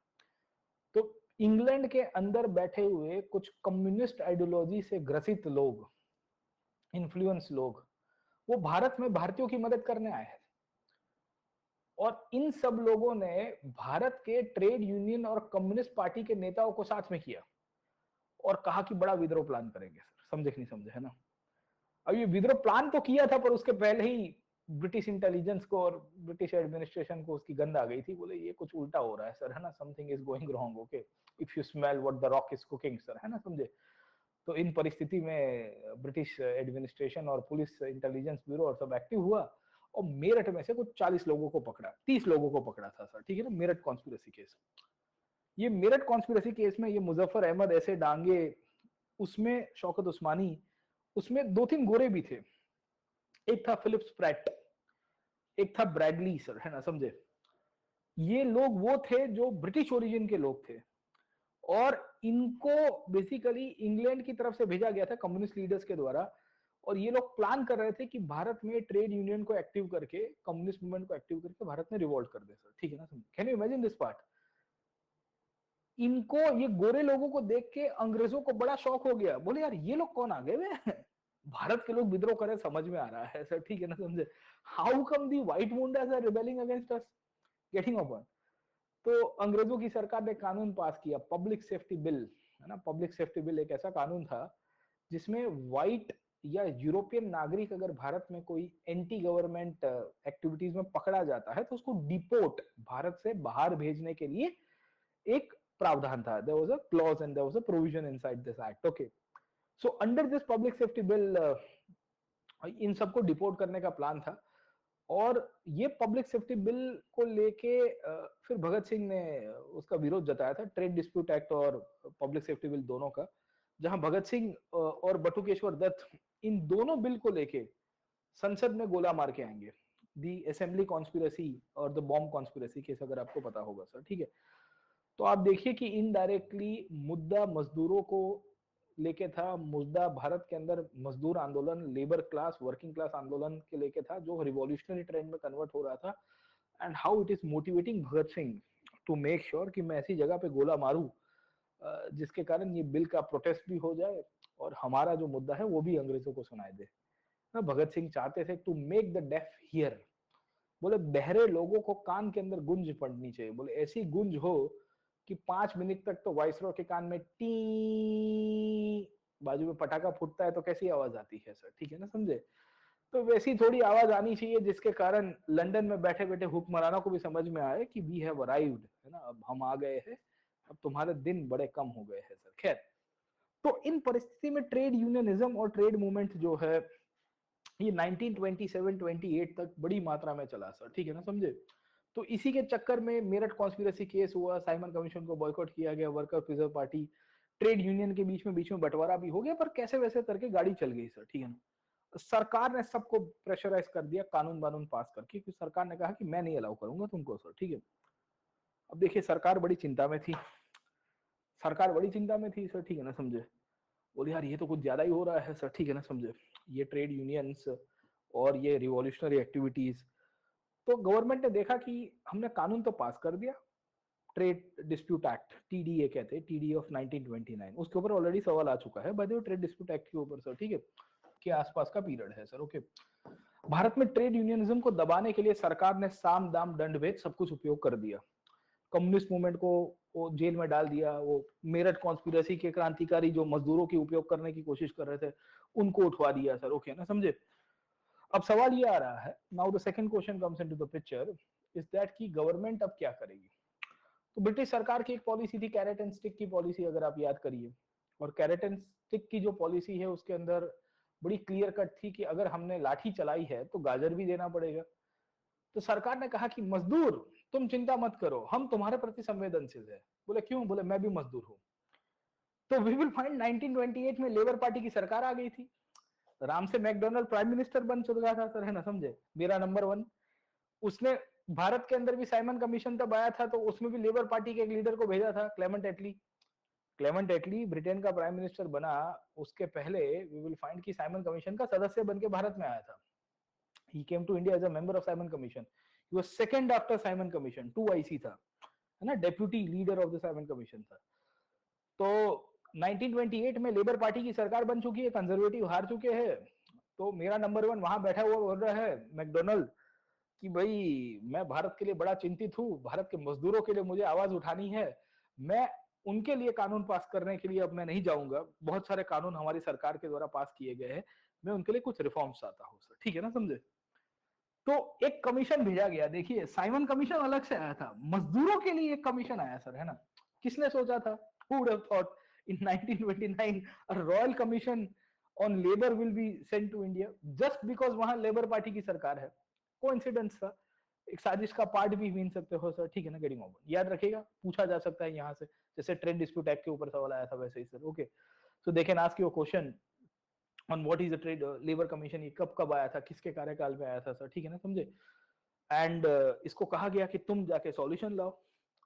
सरकार चाहती थी कि इसको भेजने के बाद भारत के अंदर थोड़ी ये जो ट्रेड यूनियन मूवमेंट है ना उसमें थोड़ी नरमी आ जाए, और वही हुआ सर, ठीक है ना, समझे। जैसे ही ये आया उसको लेके कांग्रेस में दो तीन प्रकार के ओपिनियंस आने शुरू हो गए। कांग्रेस के एक नेताओं का मानना था कि we should boycott the royal commission on labour, बोले इसको भाड़ में जाओ, साइमन के जैसा हाल किए वैसे इसका करेंगे अपन सर, ठीक है ना, इसको भगाएंगे। There was a group within Congress जो कह रहा था कि नहीं, इसको इसके साथ बात करते हैं, संवाद करते हैं, डिस्कशन करते हैं सर, ठीक है ना, समझे। तो already all India trade union के अंदर दो ग्रुपिंग्स बन गए थे, एक रिवॉल्यूशनरी ग्रुपिंग था मॉस्कोवाइट ग्रुप, और एक जेनेवा ग्रुप था। ये आपको पूछा जा सकता है कि what is the Geneva group and what is the revolutionary और मॉस्कोवाइट ग्रुप, है ना, कुछ कीवर्ड पूछ देगा प्रीलिम्स के अंदर। आजकल देखिए मॉडर्न इंडियन से वो गांधीवादी मूवमेंट से क्वेश्चन बहुत कम आ रहा है, if you see the nature of questions ना, जो मॉडर्न हिस्ट्री से आ रहे हैं, now the questions are from very corner topics, ऐसे ऐसे लीडर्स के नाम पूछ रहा है, पर्सनालिटीज के जिनका आपने नाम भी ना सुना हो सर, ठीक है ना, समझे, गेटिंग पॉइंट, ओके। तो they are very clear UPSC वाले, बोले अब क्या मेन स्ट्रीम में सिविल डिसोबीडियंस में कौन कहाँ पे नमक उठाया था, टाटा का उठाया था या कैच का उठाया था, वो छोड़ो सर, ठीक है ना, समझे। हाँ। एक आता था कैप्टन कुक, हमारे जमाने में, पता नहीं आप में से कितने लोगों ने कैप्टन कुक का नमक खाया है। उन्होंने बड़ा टाटा टाटा सॉल्ट के सामने बड़ा कैंपेन भी चलाया था एडवर्टाइज का सर, ठीक है ना, क्या वो चल नहीं पाया सर। वो टाटा नमक की बड़ी फिरकी उठाता था, मतलब वो मजाक भी करते थे वो एडवर्टाइज में एक दूसरे की, डीडी पे एडवर्टाइज आती थी देखता था सर, ठीक है। बट वो कैप्टन कुक नहीं चल पाया सर। खैर चलिए, let me come back to this part, okay. तो वी विल फाइंड कि सरकार ने एक रॉयल कमीशन ऑन लेबर भेज दिया। ये रॉयल कमीशन ऑन लेबर बड़ा सिग्निफिकेंट पार्ट था, क्योंकि इसी के ही आउटकम के रूप में वी विल फाइंड कि अब कांग्रेस के लीडर्स झगड़ पड़ेंगे। अब क्यों झगड़ेंगे, इसके पीछे का कारण था क्योंकि कांग्रेस में एक वर्ग निकल गया जिसका मानना था कि we should boycott the royal commission on labour, हमें रॉयल कमीशन ऑफ लेबर को बॉयकॉट करना चाहिए सर, गेटिंग माय पॉइंट। दूसरा ग्रुप था जो कह रहा था कि नहीं, we should continue with whatever things we have and we should talk to the royal commission on labour sir, है ना। जैसे पिछले साल हुआ या पिछले ये स्वराजिश वराजिश के अंदर भी पीपुड़ी चली थी सर, ठीक है ना, वही कहानी यहाँ पे हो गई सर, ठीक है ना, गेटिंग माय पॉइंट, ओके। और कहानी में आपको ये मिलता है कि एक वर्ग कांग्रेस के अंदर आके ये कह रहा है कि we should boycott the royal commission on labour, दूसरा कह रहा है कि no we should continue with the royal commission on labour sir, ठीक है ना, हमें उनके साथ बात करनी चाहिए, हमें उसको लेके विरोध नहीं करना चाहिए sir, getting my point, okay. तो all India trade union Congress में दो लीडरशिप निकल के आई। अब इस पीरियड में नेहरू और Subhash Chandra Bose all India trade union Congress को मतलब वो कंट्रोल कर रहे थे sir, okay. In fact Subhash Chandra Bose all India trade union Congress के अध्यक्ष बने 1930 में, अगर आपको ना पता हो तो बता देता हूँ सर, ठीक है ना, समझे, कल के क्लास में शायद हमने डिस्कस किया था, परसों के क्लास में। तो बोस बाबू became the president of the trade union Congress as well sir, ठीक है ना, बहुत कम लोगों को पता है but he also became the president, okay. So आप देखिए कि व्हाट इज हैपनिंग कि there was a group within Congress, one was saying कि we should boycott the royal commission of labour, second was like कि नहीं, let us talk to them, let us discuss with them sir, getting my point, okay. And in condition में हमें देखने को मिलता है कि क्या करना चाहिए सर, है ना, समझो। तो इसमें एनएम जोशी और वीवी गिरी, नाम सुना होगा वीवी गिरी का आपने सर, ठीक है ना, समझे, कौन थे V V Giri sir, by the way comments के अंदर बता दो सर, ओके, है ना, आजादी के बाद इनका कंट्रीब्यूशन आपको बड़ा दिखता है सर, ठीक है ना, समझे। एंड वी विल फाइंड कि over a period of time Indian politics में भी बड़ी चर्चा हुई सर इनके नाम की सर, है ना, समझे। सो वी विल फाइंड कि वीवी गिरी इस पीरियड में एक्टिव हो रहे थे नेता के रूप में, और उनका एनएम जोशी के साथ, एनएम जोशी ऑलरेडी एक्टिव थे क्योंकि उन्होंने लेबर एसोसिएशन बॉम्बे में पहले बना दिए थे, ये मॉडरेट ग्रुप से बिलोंग करते थे, और इनका मानना था कि we should talk to the royal commission on labour, हमें लेबर कमीशन आया है उसके साथ चर्चा करनी चाहिए, विचार करना चाहिए। नेहरू और सुभाष चंद्र बोस उस पीरियड में कह रहे हैं कि we should boycott this royal commission of labour, जो पुराना चल रहा था, पीपुड़ी अपन अपना बजाएंगे सर, ठीक है ना, गेटिंग माय पॉइंट, ओके। और इन परिस्थिति में all India trade union Congress रमण भमण हो गया, समझे कि नहीं समझे, मतलब वो टूट गया सर, समझे। वीवी गिरी और एनएम जोशी ने एक और संस्था बनाई, AITUC के अंदर से सी निकाल दिया और एफ डाल दिया सर, ठीक है ना, घड़ी में all India trade union Congress, या कांग्रेस हटा दिया, बोले हम नहीं है तुम्हारे साथ, हम फेडरेशन बनाएंगे सर, ठीक है ना, समझे। So then we will find कि the all India trade union federation came into the picture sir, याद रखेगा सर, है ना, पीटी के अंदर आपको पूछा जाएगा रैंडमली करके सर, कुछ भी यूपीएससी कहीं से भी निकाल देता है सर सवाल। So what do we see over here कि नाउ द लेबर मूवमेंट है स्प्लिट अक्रॉस, स्प्लिट करने का मतलब है कि अब वी विल फाइंड कि अब बड़ी मात्रा में जो पार्टिसिपेशन चाहिए वैसा नहीं हो रहा है सर, ओके। और लेबर मूवमेंट को लेके जितनी आशा थी वो भी धीरे धीरे ठंडी हो रही है सर, ओके। मजदूर भी बटे हुए हैं, बोले क्या करना है तुम्हें, क्या करना है, ट्रेड डिस्प्यूट एक्ट पास कर दिया है सरकार ने, 1929 में ट्रेड डिस्प्यूट एक्ट आ गया था, बोले इधर उल्टा सुल्टा स्ट्राइक करेंगे तो सीधा जेल में डाल देंगे हमें सर, ठीक है। तो मजदूरों को ये भी डर था रोजी रोटी का सर, ठीक है ना, समझे। तो 1930 का दौरा है, 1930, गांधी जी अहमदाबाद से निकले सर, है ना, और दांडी पहुंचे, और 12 मार्च को निकले, 6 अप्रैल 1930 के दिन पहुंचे, और दांडी पहुंच के उन्होंने नमक उठाया और फिर फुस फुस करके सॉल्ट बे किया सर, ठीक है। And then we will find कि सिविल डिसोबीडियंस मूवमेंट की शुरुआत हुई। अब सिविल डिसोबीडियंस मूवमेंट की जब शुरुआत हुई तो over a period of time it will lead to the mobilisation of different different classes in the country. तो किसानों ने कहा कि हम आंदोलन करेंगे, हम no tax no revenue movement करेंगे, है ना। उस पीरियड के अंदर लोगों ने कानून तोड़ने शुरू किए। अब इसमें मजदूर क्या करेंगे, उनको स्ट्राइक का डर लग रहा था, बोले अगर गलती से बड़ी स्ट्राइक कर दी तो जेल में उठा के डाल देंगे। तो मजदूरों को डर यह था कि छोटी मोटी स्ट्राइक की तो जेल में जाएंगे, कर रहा है तो एकदम बड़ा करते हैं। तो सोलापुर करके एक शहर है महाराष्ट्र में, है ना, सोलापुर का कंबल बड़ा फेमस है, आपके घर में अगर कंबल होगा तो शायद तक वो सोलापुर में बना होगा, एक आध तो मिल ही जाएगा सर। ओके, तो वी विल फाइंड कि सोलापुर के अंदर टेक्सटाइल इंडस्ट्री उस टाइम पे बड़ी बूमिंग थी, और सोलापुर में बड़ी मात्रा में विद्रोह हो गया सर, ठीक है ना, समझे। एंड वी विल फाइंड कि the Solapur became the first city in India in 1930 where a parallel government was established by the workers movement. याद रखिएगा, Solapur became the first city during the national movement of 1930, the civil disobedience movement, where a parallel government was established. The British had to contain, it took 2 months for the British to contain that city. वो शहर को रोकने के लिए, वो विद्रोह को थामने के लिए अंग्रेजों को 2 महीना लग गया सर, है ना, तब जाके सेटल हुआ। अब लोगों को बड़ी आशा थी, बोले मजदूर आ गए हैं, ये हो गया है, फलाना हो गया है सर, ठीक है ना, समझे। सिविल डिसोबीडियंस मूवमेंट अपनी पीक के ऊपर जा रहा था सर, है ना, समझे। और अचानक ही गांधी जी जेल से बाहर निकले और इरविन के साथ बातें करने बैठ गए और एक पैक्ट कर दिया, Gandhi Irwin pact. Gandhi Irwin pact किया, उसमें मजदूर पढ़ रहे हैं कि भाई पॉलिटिकल प्रिजनर्स को छोड़ा जाए, किसानों को अपनी लैंड वापस दी जाए, पेनल्टीज और फाइन्स सबको वापस दिया जाए, सरकारी नौकरियातों को अपनी जो जॉब्स है उसमें वापस लिया जाए। मजदूर बोले ससुर हमारा कहा गया, इसमें तो कोई मुद्दा ही नहीं है, ठीक है ना, समझे। हाँ, बोले एट टू ब्रूटस, समझे कि नहीं समझे, हमने तुम्हारे लिए लाठियां खाई सिविल डिसोबीडियंस मूवमेंट में, हमने तुम्हारे लिए जेल गए, हमने पैरेलल गवर्नमेंटें बना दी सर, ओके, हमको तो सुना ही नहीं गया, है ना, गांधी इरविन पैक्ट में हमारा कोई मुद्दा ही नहीं, तुमने वाइसरॉय के साथ चर्चा किया। Getting my point, okay. तो लेबर मूवमेंट 1930-31 के ट्रांजिशन तक आते आते जो वर्किंग क्लास था उनको कांग्रेस के साथ जो मोह भंग होने की शुरुआत हो गई, जो अभी तक कांग्रेस के अंदर में थे। मैंने कहा सुभाष बाबू तो आई टुक की प्रेसिडेंट भी बनेंगे सर, ठीक है, क्योंकि सुभाष बाबू खुद भी इससे नाराज थे, बोले ये क्या कर दिया सर, है ना, सरकार के साथ ट्रीटी करके बैठ गए सर, है ना, तो किया भगत सिंह को काहे नहीं बचा पाए सर। तो सुभाष बाबू बोला कि मेरे को नहीं जाना जेल से सर, है ना, तो लंबी कहानी है सुभाष बाबू की सर, खैर। तो what do we see over here कि in 1930s the labour movement got transform sir. Labour had a very good expectation from the Gandhian movement, है ना, वर्कर्स को ऐसा था कि वे गांधी कुछ करेंगे हमारे लिए सर, है ना, वेलफेयर के लिए कुछ बड़ा हो जाएगा। कुछ हुआ नहीं सर, ठीक है। गांधी जी इरविन के साथ पैक्ट करते हैं 1931 में, गांधी इरविन पैक्ट। उसके बाद कराची में कांग्रेस की मीटिंग हुई, अगर आपको याद होगा थोड़ा बहुत। कराची में कांग्रेस की जब मीटिंग हुई 1931 में, तो कराची कांग्रेस में पहली बार कांग्रेस ने एक प्रस्ताव पास किया जिसे हम लोग कहते हैं national economic programme.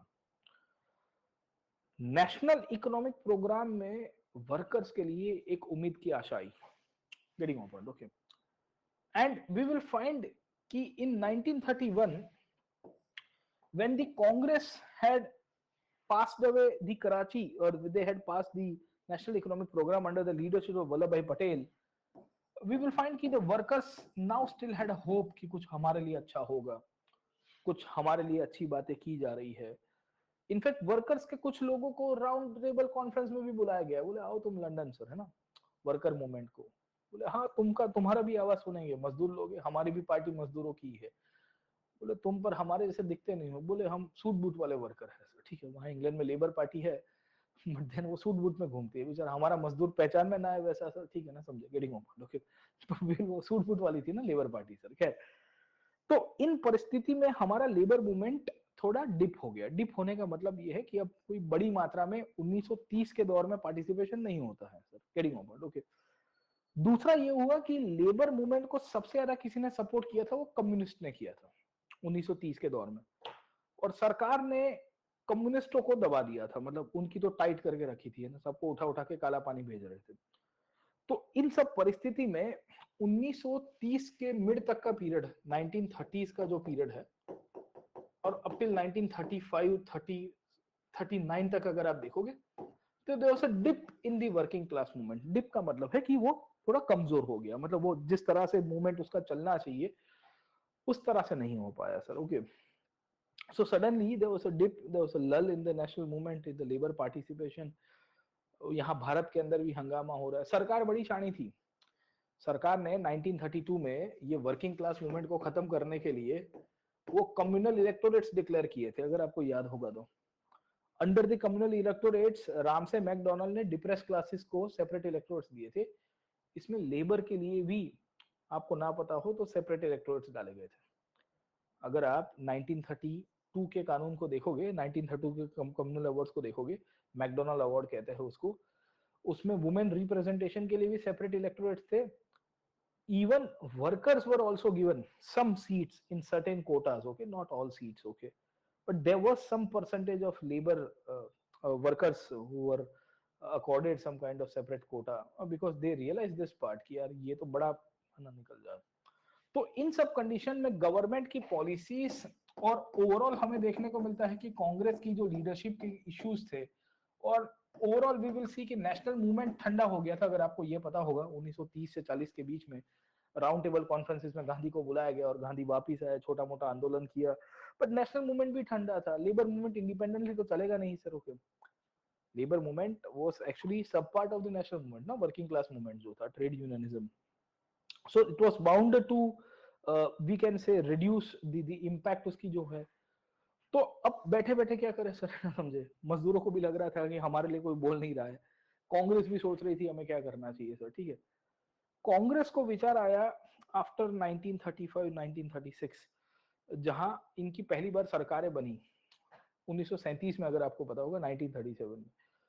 The Congress ministries were formed in 7 states of this country. 7 राज्यों में, प्रोविंसेस के अंदर कांग्रेस की गवर्नमेंट्स बनती है। और पहली बार जो पार्टी मजदूरों के लिए वी विल सी की प्रस्ताव पास कर रही थी, अब वो पार्टी ने कहा कि we are working for the welfare of the labour as well. तो 1937 में जाके ग्रेजुअली वी विल फाइंड कि वर्किंग क्लास मूवमेंट के अंदर थोड़ा बहुत बदलाव होता है। ये बदलाव के रूप में कांग्रेस की 7 राज्यों की जो सरकारें थी, ये 7 राज्यों की सरकारों ने अलग अलग लेबर वेलफेयर को लेके, वर्कर्स के लिए काम किया। जैसे उनको कहा गया कि भाई तुम स्ट्राइक मत करो, अब हमारी सरकारें है सर, ठीक है। स्ट्राइक करना चाहते हो तो उसके पहले आर्बिट्रेशन कर दो, है ना, हमारे साथ बातचीत कर दो सर, ठीक है ना, गेटिंग योर पॉइंट, ओके।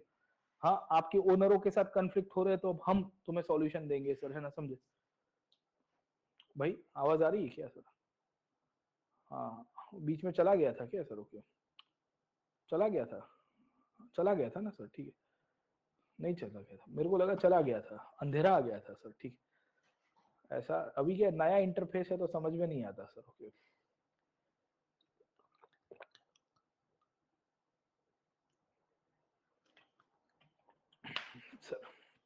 चलिए सर, ओके। तो कांग्रेस की सरकारों ने काम करना शुरू किया। कांग्रेस ने मिनिमम वेजेस एक्ट पास किया, आर्बिट्रेशन को लेके पास किया, मैटरनिटी रिलीफ के लिए काम किया सर, ठीक है ना, समझे। वी विल फाइंड कि डिस्प्यूट्स को सॉल्यूशन, लड़ाई ना हो मजदूरों के बीच में। इनफैक्ट एक कानपुर में 2 महीने की स्ट्राइक हो गई थी। अब कानपुर बड़ा इंडस्ट्रियल सेंटर था सर, ठीक है। तो वहां राजेंद्र प्रसाद की अध्यक्षता में कमेटी बनाई जाती है यूपी सरकार के द्वारा, है ना, उस टाइम पे यूनाइटेड प्रोविंसेस की सरकार थी, कि भाई देखिए मजदूरों के लिए काम करेंगे सर, ठीक है। तो ओवरऑल 1937 के बाद जो लेबर मूवमेंट है वो अब नई तरह से निकल के आया। अब ये मूवमेंट के अंदर कम्युनिस्ट लोग फिर से जुड़ना शुरू कर दी। अब कम्युनिस्ट लोगों के साथ ये हुआ कि ये आटा लेने गए थे और सूजी लेके वापिस आए सर, है ना। तो 1932-33 के बाद कम्युनिस्ट मूवमेंट पूरी तरह से अपना रिवॉल्यूशनरी कैरेक्टर को छोड़ के मेन स्ट्रीम नेशनलिज्म में आ चुका था। कहने की बात मेरी ये है कि साम्यवादी विचार से जो क्रांति करने का इनका जो आंदोलन था वो उन्होंने बदल दिया था। और इनका मानना था कि हम मजदूरों को अभी भी सपोर्ट करेंगे, we will support the workers, but not in the form of revolution, because we have tested what happens if you demand revolution. हमने वो नमक थोड़ा चख लिया है कि अगर हम क्रांति मांगते हैं तो क्या होता है काला पानी के अंदर सर, ठीक है। तो इन सब परिस्थिति में 1939 तक आते आते भारत के अंदर जो लेबर मूवमेंट है उसमें ये कम्युनिस्ट लोगों ने फिर से उसको हाईजैक किया। हाईजैक करने का मतलब है कि अपने तरफ लेके आए कि देखिए हम तुम्हारा आवाज करेंगे, तुमको और कोई सुनेगा नहीं। कांग्रेस तो खाली लिप सर्विस दे रही है सर, ठीक है ना, समझे। कहां तुम्हारा पार्टिसिपेशन किया, हम तुमको पार्टिसिपेशन में देंगे, we will give you participation and ownership in the industries, है ना। कम्युनिज्म तो ये कहता है ना कि सर्वहारा के हाथ में शक्ति, मजदूर और किसान सरकार में बैठेंगे। तो कम्युनिस्ट लोगों से बड़े ये बेचारे प्रलोभित हो गए, बोले वाह वाह बढ़िया बात किया सर, ठीक है ना, समझे। तो 1940 तक आते आते फिर से कम्युनिस्ट मूवमेंट रिवाइव हुआ, पर अब क्रांति के रूप में नहीं, मेन स्ट्रीम आंदोलन के रूप में। और कम्युनिस्ट ने कहा कि भाई देखो, हमको अब वो आटा वाला काम खत्म हो गया, अब सूजी वाला काम हो गया था, गलती हो गई थी, अब बड़ा आंदोलन नहीं करना है, पर मेन स्ट्रीम मूवमेंट करेंगे हम सर, ठीक है ना, गेटिंग पॉइंट, ओके। अब इन परिस्थिति में हमारा मजदूर क्या करेगा सर, है ना। मजदूर को बड़ी आशा थी यार हमारे लिए कुछ अच्छा होगा, हमारे लिए कुछ रिलीफ आएगा, हमारा पार्टिसिपेशन में रोल होगा, हमारी सैलरी बढ़ेगी, हमारी वेजेस बढ़ेगी, हमारी लिविंग कंडीशन बढ़ेगी। कुछ भी नहीं हुआ, नथिंग हैपेंड। तो मजदूर को लग रहा था कि ये बिक गई है कांग्रेस, है ना, समझे, कांग्रेस जो है ये कोई काम नहीं कर रही है हमारे लिए सर, ठीक है। इंडस्ट्रियल लॉबी को लग रहा था कि कांग्रेस वर्कर्स की ज्यादा बन गई है सर, ठीक है। So the industrial class always felt that the Congress is now a party of the workers. The workers felt that the Congress is now dominated by the industrial class. Congress को समझ में नहीं आ रहा था कि हम क्या करें सर, ठीक, हम इनको सपोर्ट करें कि इनको सपोर्ट करें सर, है ना। अब इन सब में ये जो वर्किंग क्लास मूवमेंट है वो ठंडा पड़ गया भारत में 1940 के दौर तक आते आते। 1939 में आपको पता होगा कि वर्ल्ड वॉर टू की शुरुआत हुई, और वर्ल्ड वॉर टू की शुरुआत हुई तो वर्ल्ड वॉर टू के ट्रांजिशन में कांग्रेस की 7 राज्यों की सरकारों ने रिजाइन कर दिया। Might be aware about this part that the 7 states which were ruled by the Congress, sorry, I would say governed by the Congress, had to resign. क्यों रिजाइन करना पड़ा था? क्योंकि they were not in line with the government. India was made a party to the Second World War without being asked, है ना। कांग्रेस को लग रहा था कि हम फूफाजी बन गए सर, हमें पूछे बिना तुमने वर्ल्ड वॉर में इंडिया को पार्टी बना दिया, हमारा कोई लेना देना नहीं था, दोनों टाइप के ऊपर साम्राज्यवादी ताकतें लड़ाई कर रही थी, उसमें तुमने किया तो क्या बड़ा किया सर। खैर, मजदूर क्या कर रहे थे उस पीरियड में, सवाल ये आता है। मजदूरों के लिए तो एक ऐसा सवाल था कि जहां कोई उनको सुनने वाला ही नहीं था। मजदूर कांग्रेस के लीडर्स के साथ उनका ट्रस्ट डेफिसिट हो गया था, तो वो जाते थे कम्युनिस्ट लोगों के साथ। कम्युनिस्ट लोग उस पीरियड के समय पे अगर आप देखिए तो मजदूरों को एक्टिवेट करवा रहे थे। अब ये क्यों करवा रहे थे, उसके पीछे का कारण देखिए। तो जब सेकेंड वर्ल्ड वॉर शुरू हुआ, ये सेकेंड वर्ल्ड वॉर के अंदर 2 पार्टीज थी। एक साइड के ऊपर जर्मनी था, इटली था और जापान था, और दूसरी साइड के ऊपर अगर आप देखोगे तो ब्रिटेन था, फ्रांस था, और बाकी सारे छिटभइये लोग थे, इसमें इंडिया को भी इंक्लूड कर दिया। शुरुआत में दौर में कर रहा हूं। जर्मनी की उस पीरियड में सीक्रेट ट्रीटी रशिया के साथ हो रखी थी, 1939 की बात कर रहा हूं मैं। और रशिया उस पीरियड के अंदर अगर आप समझने की कोशिश करें जर्मनी के साथ में था, और रशिया एक कम्युनिस्ट देश के रूप में था उस पीरियड में। तो भारत के कम्युनिस्ट लोग ये कह रहे थे कि हमें ब्रिटेन का साथ नहीं देना चाहिए, हमें इस पीरियड में वर्किंग क्लास मूवमेंट को एक्टिवेट करना चाहिए, क्योंकि Indian communism was directly derived from Russian communism, है ना। स्टालिन जो करेगा वो हमारे कम्युनिस्ट नेता करते थे, समझे, जो आजादी के बाद माओ के साथ इन्होंने जोड़ा अपने आप को। लंबी कहानी है sir, why Indian communism failed, उसकी अलग कहानी है सर, है ना। लेफ्ट खाली किताबों में लेफ्ट आउट हो गया, उसके पीछे का कारण है सर, ठीक है। देखो, the problem is they not the ideology of the left sir, ठीक है ना, getting my point, okay. The problem is कि left is left out because of the way they had taken the approaches, okay ना, समझे।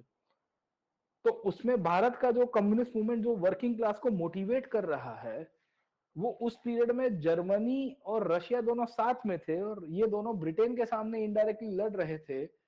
तो Indian communist movement ने, we will find कि Indian workers को कहा कि we should actually start a movement against the British. छोटा मोटा होता रहा सर, गेटिंग पॉइंट, ओके, कोई बड़ा नहीं हुआ। 1941 तक आते आते 1941 में हालत बदल गई। क्यों बदल गई? क्योंकि रशिया और जर्मनी का ब्रेकअप हो गया। हिटलर ने रशिया के ऊपर अटैक कर दिया, स्टालिन के ऊपर, और रशिया ने पाला बदल दिया, ब्रिटेन के साथ चला गया, बोले मैं तेरा भाई हो गया। भारत के कम्युनिस्ट लोग कंफ्यूज हो गया, बोले कल तक तो ब्रिटेन के सामने आंदोलन कर रहा था, वहां से ऑर्डर आया रशिया से, बोले देखो मजदूरों को हिलाना मत, अब उनको कोई अब आंदोलन, तुम भी आंदोलन बंद कर दो, ब्रिटेन का साथ देना है हमें। बोले क्यों? बोले वॉर एफर्ट्स, वॉर में मदद करनी इंग्लैंड की सर, ठीक है ना, समझे। स्टालिन और चर्चिल दोनों साथ बन गए हैं सर, ओके। अबे कल तक तो तुम कह रहे थे कि भी इसके सामने, चर्चिल के सामने बड़ा विद्रोह करना है, ये करना है, वो करना है, बोले वो सब बंद हो। तो इंडिया की कम्युनिज्म जो थी, जो लेबर मूवमेंट को डोमिनेट कर रही थी उस पीरियड में, ये कभी इधर घूर रही थी, उधर झूल रही थी सर, ठीक है ना, समझे। और इन्होंने वर्किंग क्लास मूवमेंट को हाईजैक करके, जिस तरह से लीडरशिप को हाईजैक करके रखा था हथेली में चांद दिखा के, इसका परिणाम ये हुआ कि लेबर को लग रहा था कि यार हमें तो इन्होंने भी ठग लिया सर, ठीक है ना, समझे। एंड वी विल फाइंड कि ठगने की जो कहानी है, ये ठगने की कहानी यहां से ही आपको मिलेगी, where we will come to know कि अब हमारे वर्कर्स को किसी के ऊपर ट्रस्ट नहीं रहा था। Indian workers were not having a trust on anyone. बोले यार कांग्रेस भी हमको ठग रही है, ये लोग भी ठग रहे हैं, हम क्या करना चाहिए सर, ठीक है। अब इन परिस्थिति में कम्युनिस्ट और वर्कर्स के कारण ये ब्रिटेन सपोर्ट में आ गए। 1942 में हुआ quit India. You might be aware about quit India. 1942 में गांधी जी ने कहा आंदोलन करो। अब ये वो दौर था जब भारत के कम्युनिस्ट मूवमेंट के लीडर्स कह रहे थे कि हमें ब्रिटेन से सपोर्ट करना है, हमें क्विट इंडिया मूवमेंट में पार्टिसिपेट नहीं करना है। कम्युनिस्ट नेता भारत के मजदूरों को आह्वान दे रहे थे कि हमें गांधी सेंट्रिक आंदोलन में पार्टिसिपेट नहीं करना है, गेटिंग ओपन। बट अब मजदूरों को समझ में आ गया था, बोले चाहे कितने भी गांधी जी इधर गए हो उधर गए हो, पर कम से कम हमारे लिए आवाज तो उठाते, तुम्हारे जैसा नहीं कि कभी वहां लड़ाते हैं कभी यहां लड़ाते हैं, ठीक है ना, समझे। So, irrespective, the Communist Party actually told the workers not to participate in the Quit India movement. There was an official order by the Communist Party leadership कि भाई कोई क्विट इंडिया में पार्टिसिपेट नहीं, मजदूर करे तेल लेवा गया था मारू पार्टी पार्टी सर, हमें देश माटे करिए। ब्रिटेन और कम्युनिस्ट पार्टी भारत की उस पीरियड में साथी बन गई थी। आप देखिए 1941 से पहले भारत में कम्युनिस्ट पार्टी के ऊपर बैन लगवा दिया गया था। The Communist Party of India was banned by the British government. When Stalin joined the efforts of Churchill to defeat Germany, that is Hitler, the ban was revoked by the British government in India. भी ये क्या कर दिया, और फिर उसके कारण हमारी जो वर्किंग क्लास की जो पूरी मूवमेंट थी उसको समझ में आ गया कि हम लोग को ग्रेटर गेम का पार्ट बनाया जा रहा है। कांग्रेस भले हमारी आवाज नहीं उठाती थी या कभी कभी हमारे साथ भी गेम कर देती थी, पर वो it is lesser of the evil. Lesser of the evil समझ में आ रहा है कि नहीं आ रहा है आपको सर, ठीक है। लेसर ऑफ द एविल का मतलब ये था कि भाई ये जो पूरा लेबर क्लास मूवमेंट है उसमें हमारा आवाज तो कुछ नहीं, भले वो अपने वेस्टेड इंटरेस्ट तो नहीं देख रहे हैं sir, getting on point, okay. और इन कंडीशन में 1942 के बाद अगर आप ट्रांजिशन में अगर आप समझने की कोशिश करिए, पूरी तरह से बदलता है। वर्कर्स ने इनिशियली कम्युनिस्ट कॉज को सपोर्ट किया। वर्ल्ड वॉर टू में हमें ये देखने को मिल रहा है कि इन्होंने ब्रिटेन के सामने हंगामा किया। 1941 तक आते आते स्टालिन चर्चिल को ज्वाइन करता है, मैंने आपको बताया अभी सर, हालात बदल गई। वर्कर्स को समझ में आ रहा था कि बेटा अब हमें क्या करना चाहिए। कम्युनिस्ट पार्टी ने ऑफिशियली कहा था कि हमें क्विट इंडिया मूवमेंट में पार्टिसिपेट नहीं करना चाहिए, पर ये वो दौर था जहां इंडस्ट्रियल क्लास को समझ में आ गया कि हम कैसे भी करके पार्टिसिपेट करेंगे। ब्रिटेन सरकार ने भारत में कम्युनिस्ट पार्टी को ग्रांट दी थी, ग्रांट। एम एन रॉय का नाम सुना होगा आपने, मानवेंद्रनाथ रॉय, जो कम्युनिस्ट पार्टी ऑफ इंडिया के स्थापक थे, वो तो फाउंडर है ना 1917 में, या 17 के बाद जब बोल्शेविक रिवॉल्यूशन हुआ 1920 में ताशकंद में कम्युनिस्ट पार्टी की स्थापना की थी। ये एम एन रॉय उनमें से को फाउंडर्स थे। वो तब भारत में आ चुके थे, वो मेन स्ट्रीम मूवमेंट में आ चुके थे, मतलब वो कम्युनिज्म थे पर रिवॉल्यूशनरी कम्युनिज्म में नहीं मानते थे तब, पहले मानते थे, फिर एक आध बार थोड़ा झंझट हो गया था, फिर अब तो मेन स्ट्रीम पॉलिटिक्स। मानवेंद्र नाथ रॉय की एक संस्था थी जिसका नाम था Indian labour federation, Indian federation of labour. इसको 13,000 रुपए की ग्रांट ब्रिटिश सरकार दे रही है क्योंकि ये ब्रिटेन के कॉज को सपोर्ट कर रहे हैं। Can you imagine this part? Because he is supporting the British cause of the second world war, क्योंकि वो चाहते थे कि मजदूर हड़ताल करेंगे, मजदूर स्ट्राइक करेंगे, मजदूर कोई आंदोलन में पार्टिसिपेट करेंगे तो प्रोडक्शन रुक जाएगा। इंडस्ट्रीज में अभी प्रोडक्शन करने की बड़ी आवश्यकता है। till the time if the production stops, what will happen? It will lead to economic havoc for the British। और वर्ल्ड वॉर टू चल रहा था, they need to produce so many। Bharat में उस पीरियड में ऑर्डिनेंस फैक्ट्री बननी शुरू हो गई थी। आप देखिए सेकेंड वर्ल्ड वॉर में हमें कल भी बताया था कि सबसे बड़ी सेना किसकी थी? इंडिया की थी। 25 लाख की सेना खड़ी, 26 लाख की सेना नॉन कॉन्स्क्रिप्शन वाली आर्मी सर, एशिया के अंदर इंडिया की थी सबसे बड़ी। ऑर्डिनेंस फैक्ट्री बनी थी तब। ये ऑर्डिनेंस फैक्ट्री अब जबलपुर और ये सब देख रहे हो, ये सब सेकेंड वर्ल्ड वॉर के ट्रांजिशन में बनी हुई उसकी फाउंडेशन। और ये ऑर्डिनेंस फैक्ट्री में लेबर कौन था? भारत के लोग थे। अब एम एन रॉय अपने ही मजदूरों को कह रहे हैं कि you please do not go for strike, you support the production. अरे कल तक 1941-42 तो पहले कह रहे थे रोज हड़ताल करो, अभी तो ब्रिटेन के सामने पड़ना है। अभी क्योंकि क्विट इंडिया मूवमेंट में कांग्रेस ने काम किया है और अब स्टालिन तुम्हारा दोस्त बन गया है चर्चिल का, तो तुम बेसिकली उसको हाईजैक कर दोगे सर, है ना, समझे। तो इन कंडीशन में रॉय साहब ने तो अपने हिसाब से किया, पर भारत के मजदूर समझ में आ गया था उनको सर, ठीक है ना, समझे। बोले हमारा बड़ी मात्रा में काटा जा रहा है सर, है ना, समझे। अब हम नहीं स्वीकारेंगे, हम ये जो ग्रेटर गेम है ना, अब हमारे अंदर चेतना आ चुकी है सर, ठीक है ना, समझे। और क्विट इंडिया मूवमेंट के अंदर तो कहानी ऐसी हुई, भारत के जितने भी इंडस्ट्रियल सेंटर्स थे उन सब जगह के ऊपर हंगामा हुआ। तो वी विल फाइंड कि बॉम्बे, कानपुर, अहमदाबाद, जमशेदपुर, पुणे, अहमदाबाद में फिर से 3 महीने के लिए हड़ताल आ गई, 3 मंथ्स। फिर से कहा गया कि ये तो स्टालिनग्राड बन गया। स्टालिनग्राड क्यों? क्योंकि जर्मनी में जैसे मॉस्को, बेसिकली रशिया में जैसे जर्मन्स को रोका गया था स्टालिनग्राड में, वैसे भारत की इकोनॉमी और ब्रिटिश इकोनॉमी जो इंडिया में थी वो अहमदाबाद से रोकी गई थी सेकेंड वर्ल्ड वॉर के ट्रांजिशन में, क्विट इंडिया। ये वर्कर्स का इंपैक्ट था। आप देखिए कि भारत उस पीरियड में दुनिया की इकोनॉमी का कितना परसेंटेज कंट्रीब्यूट करता होगा, समझे कि नहीं समझे। Getting my point. Still it was able to bring down a huge impact sir, okay ना, समझे। ये वैसी इंडस्ट्रीज थी sir, okay, they were able to create a huge impact, solid domination किया था इन्होंने sir. Getting my point, okay. अब ये परिस्थिति थोड़ी बदली 1946-47 के ट्रांजिशन तक आते आते, and over a period of time AITUC जो है वो पूरा कम्युनिस्ट बेस्ड हो गया।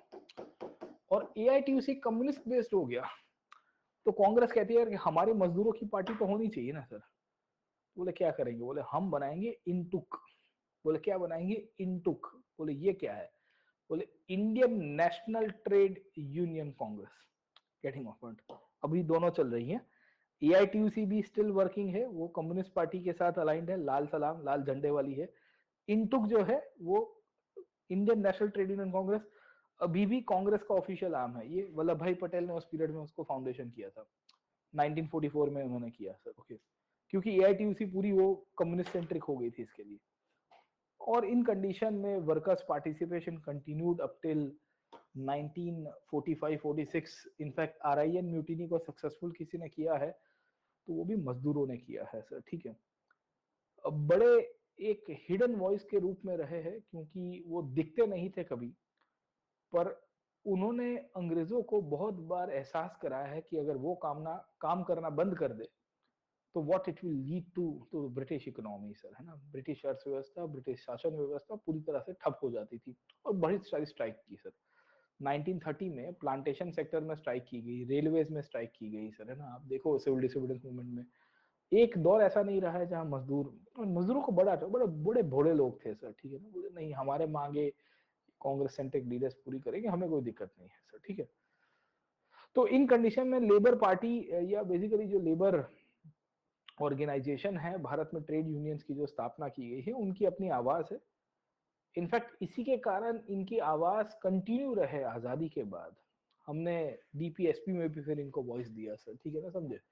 सो वी विल फाइंड कि 1949 में जब कॉन्स्टिट्यूशन हमने एनेक्ट किया, डीपीएसपी में कहा गया कि भारत में असमानता दूर करे, इनकम इनक्वालिटीज को, और साथों साथ participation of workers in the management of industries.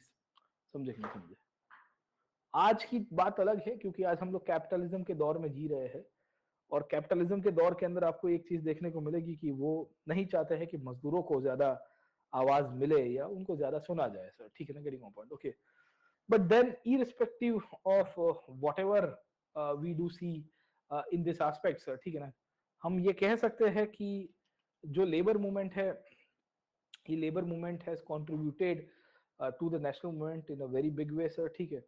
And they have been one of the biggest force of mobilisation, जिसके थ्रू मासेस का पार्टिसिपेशन बढ़ा है।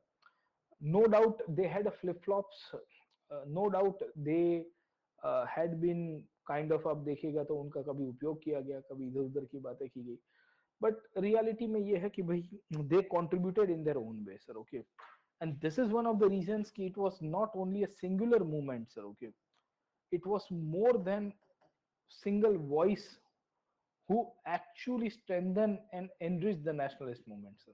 समझ में आया कि नहीं आपको? भारत में सोशल बेस क्यों बढ़ा है आजादी के आंदोलन के समय पे, उसमें स्त्रियों का योगदान, उसमें मजदूरों का योगदान, इसमें यूथ का, ऐसे एक टॉपिक आता है वॉइस ऑफ द फॉरेनर्स, अगर आपको पता होगा तो एक आवाज आया फॉरेनर्स कि भारत में विदेशी लोगों का क्या योगदान रहा है, what has been the contribution of the foreigners, एक सेशन उसके ऊपर भी लेंगे चलो सर, है ना। What has been the contribution of the foreigners in the Indian national, एक बार यूपीएससी ने 2013 में इसके ऊपर सवाल भी पूछा था, नेक्स्ट वीक ले लेंगे सर, है ना, नेक्स्ट वीक लेंगे सर, अभी तो नहीं ले रहे। बट या role of women we have already discussed, okay, वो छोटे क्लास में लिया था, चलो बड़े क्लास में लेंगे सर, ओके। 3-4 साल पहले रोल ऑफ वुमेन डिस्कस किया था, थोड़ा नया डायमेंशन लेके करेंगे, है ना, इसमें मजा आती है सर, ठीक है। इसमें एक ही चीज है, थोड़ा लैग आता है लिखने में और आपको शायद देखने में भी लैग आता होगा सर, ठीक है। तो we will try to take it out one more time, है ना, फॉरेनर्स और उसको लेके। बट होपफुली आपको क्लियर हो गया है ट्रेड यूनियन मूवमेंट को लेके किस किस प्रकार का आंदोलन हुआ है। ये मुख्य परीक्षा में आया था ऑप्शनल के अंदर कि the trade union movement in India not only supported the call for national struggle at critical junctions but also impacted its course and character in several ways. How they impacted the cause, okay, now how they impacted the character, they forced the Congress to bring on resolutions, they forced the government to bring on the act। देखिए trade dispute act पास किया गया, factory के act basically निकल के आई sir, ठीक है ना, समझे, पब्लिक सेफ्टी एक्ट निकल के आया, ये क्या दर्शाता है, ये ट्रेड यूनियन मूवमेंट का ही आउट, पूरा कम्युनिस्ट मूवमेंट का बेस ही था ट्रेड यूनियनिज्म। अब आप लेफ्ट मूवमेंट को पढ़ोगे, लेफ्ट मूवमेंट एक अलग से टॉपिक है, कम्युनिस्ट मूवमेंट इन इंडिया,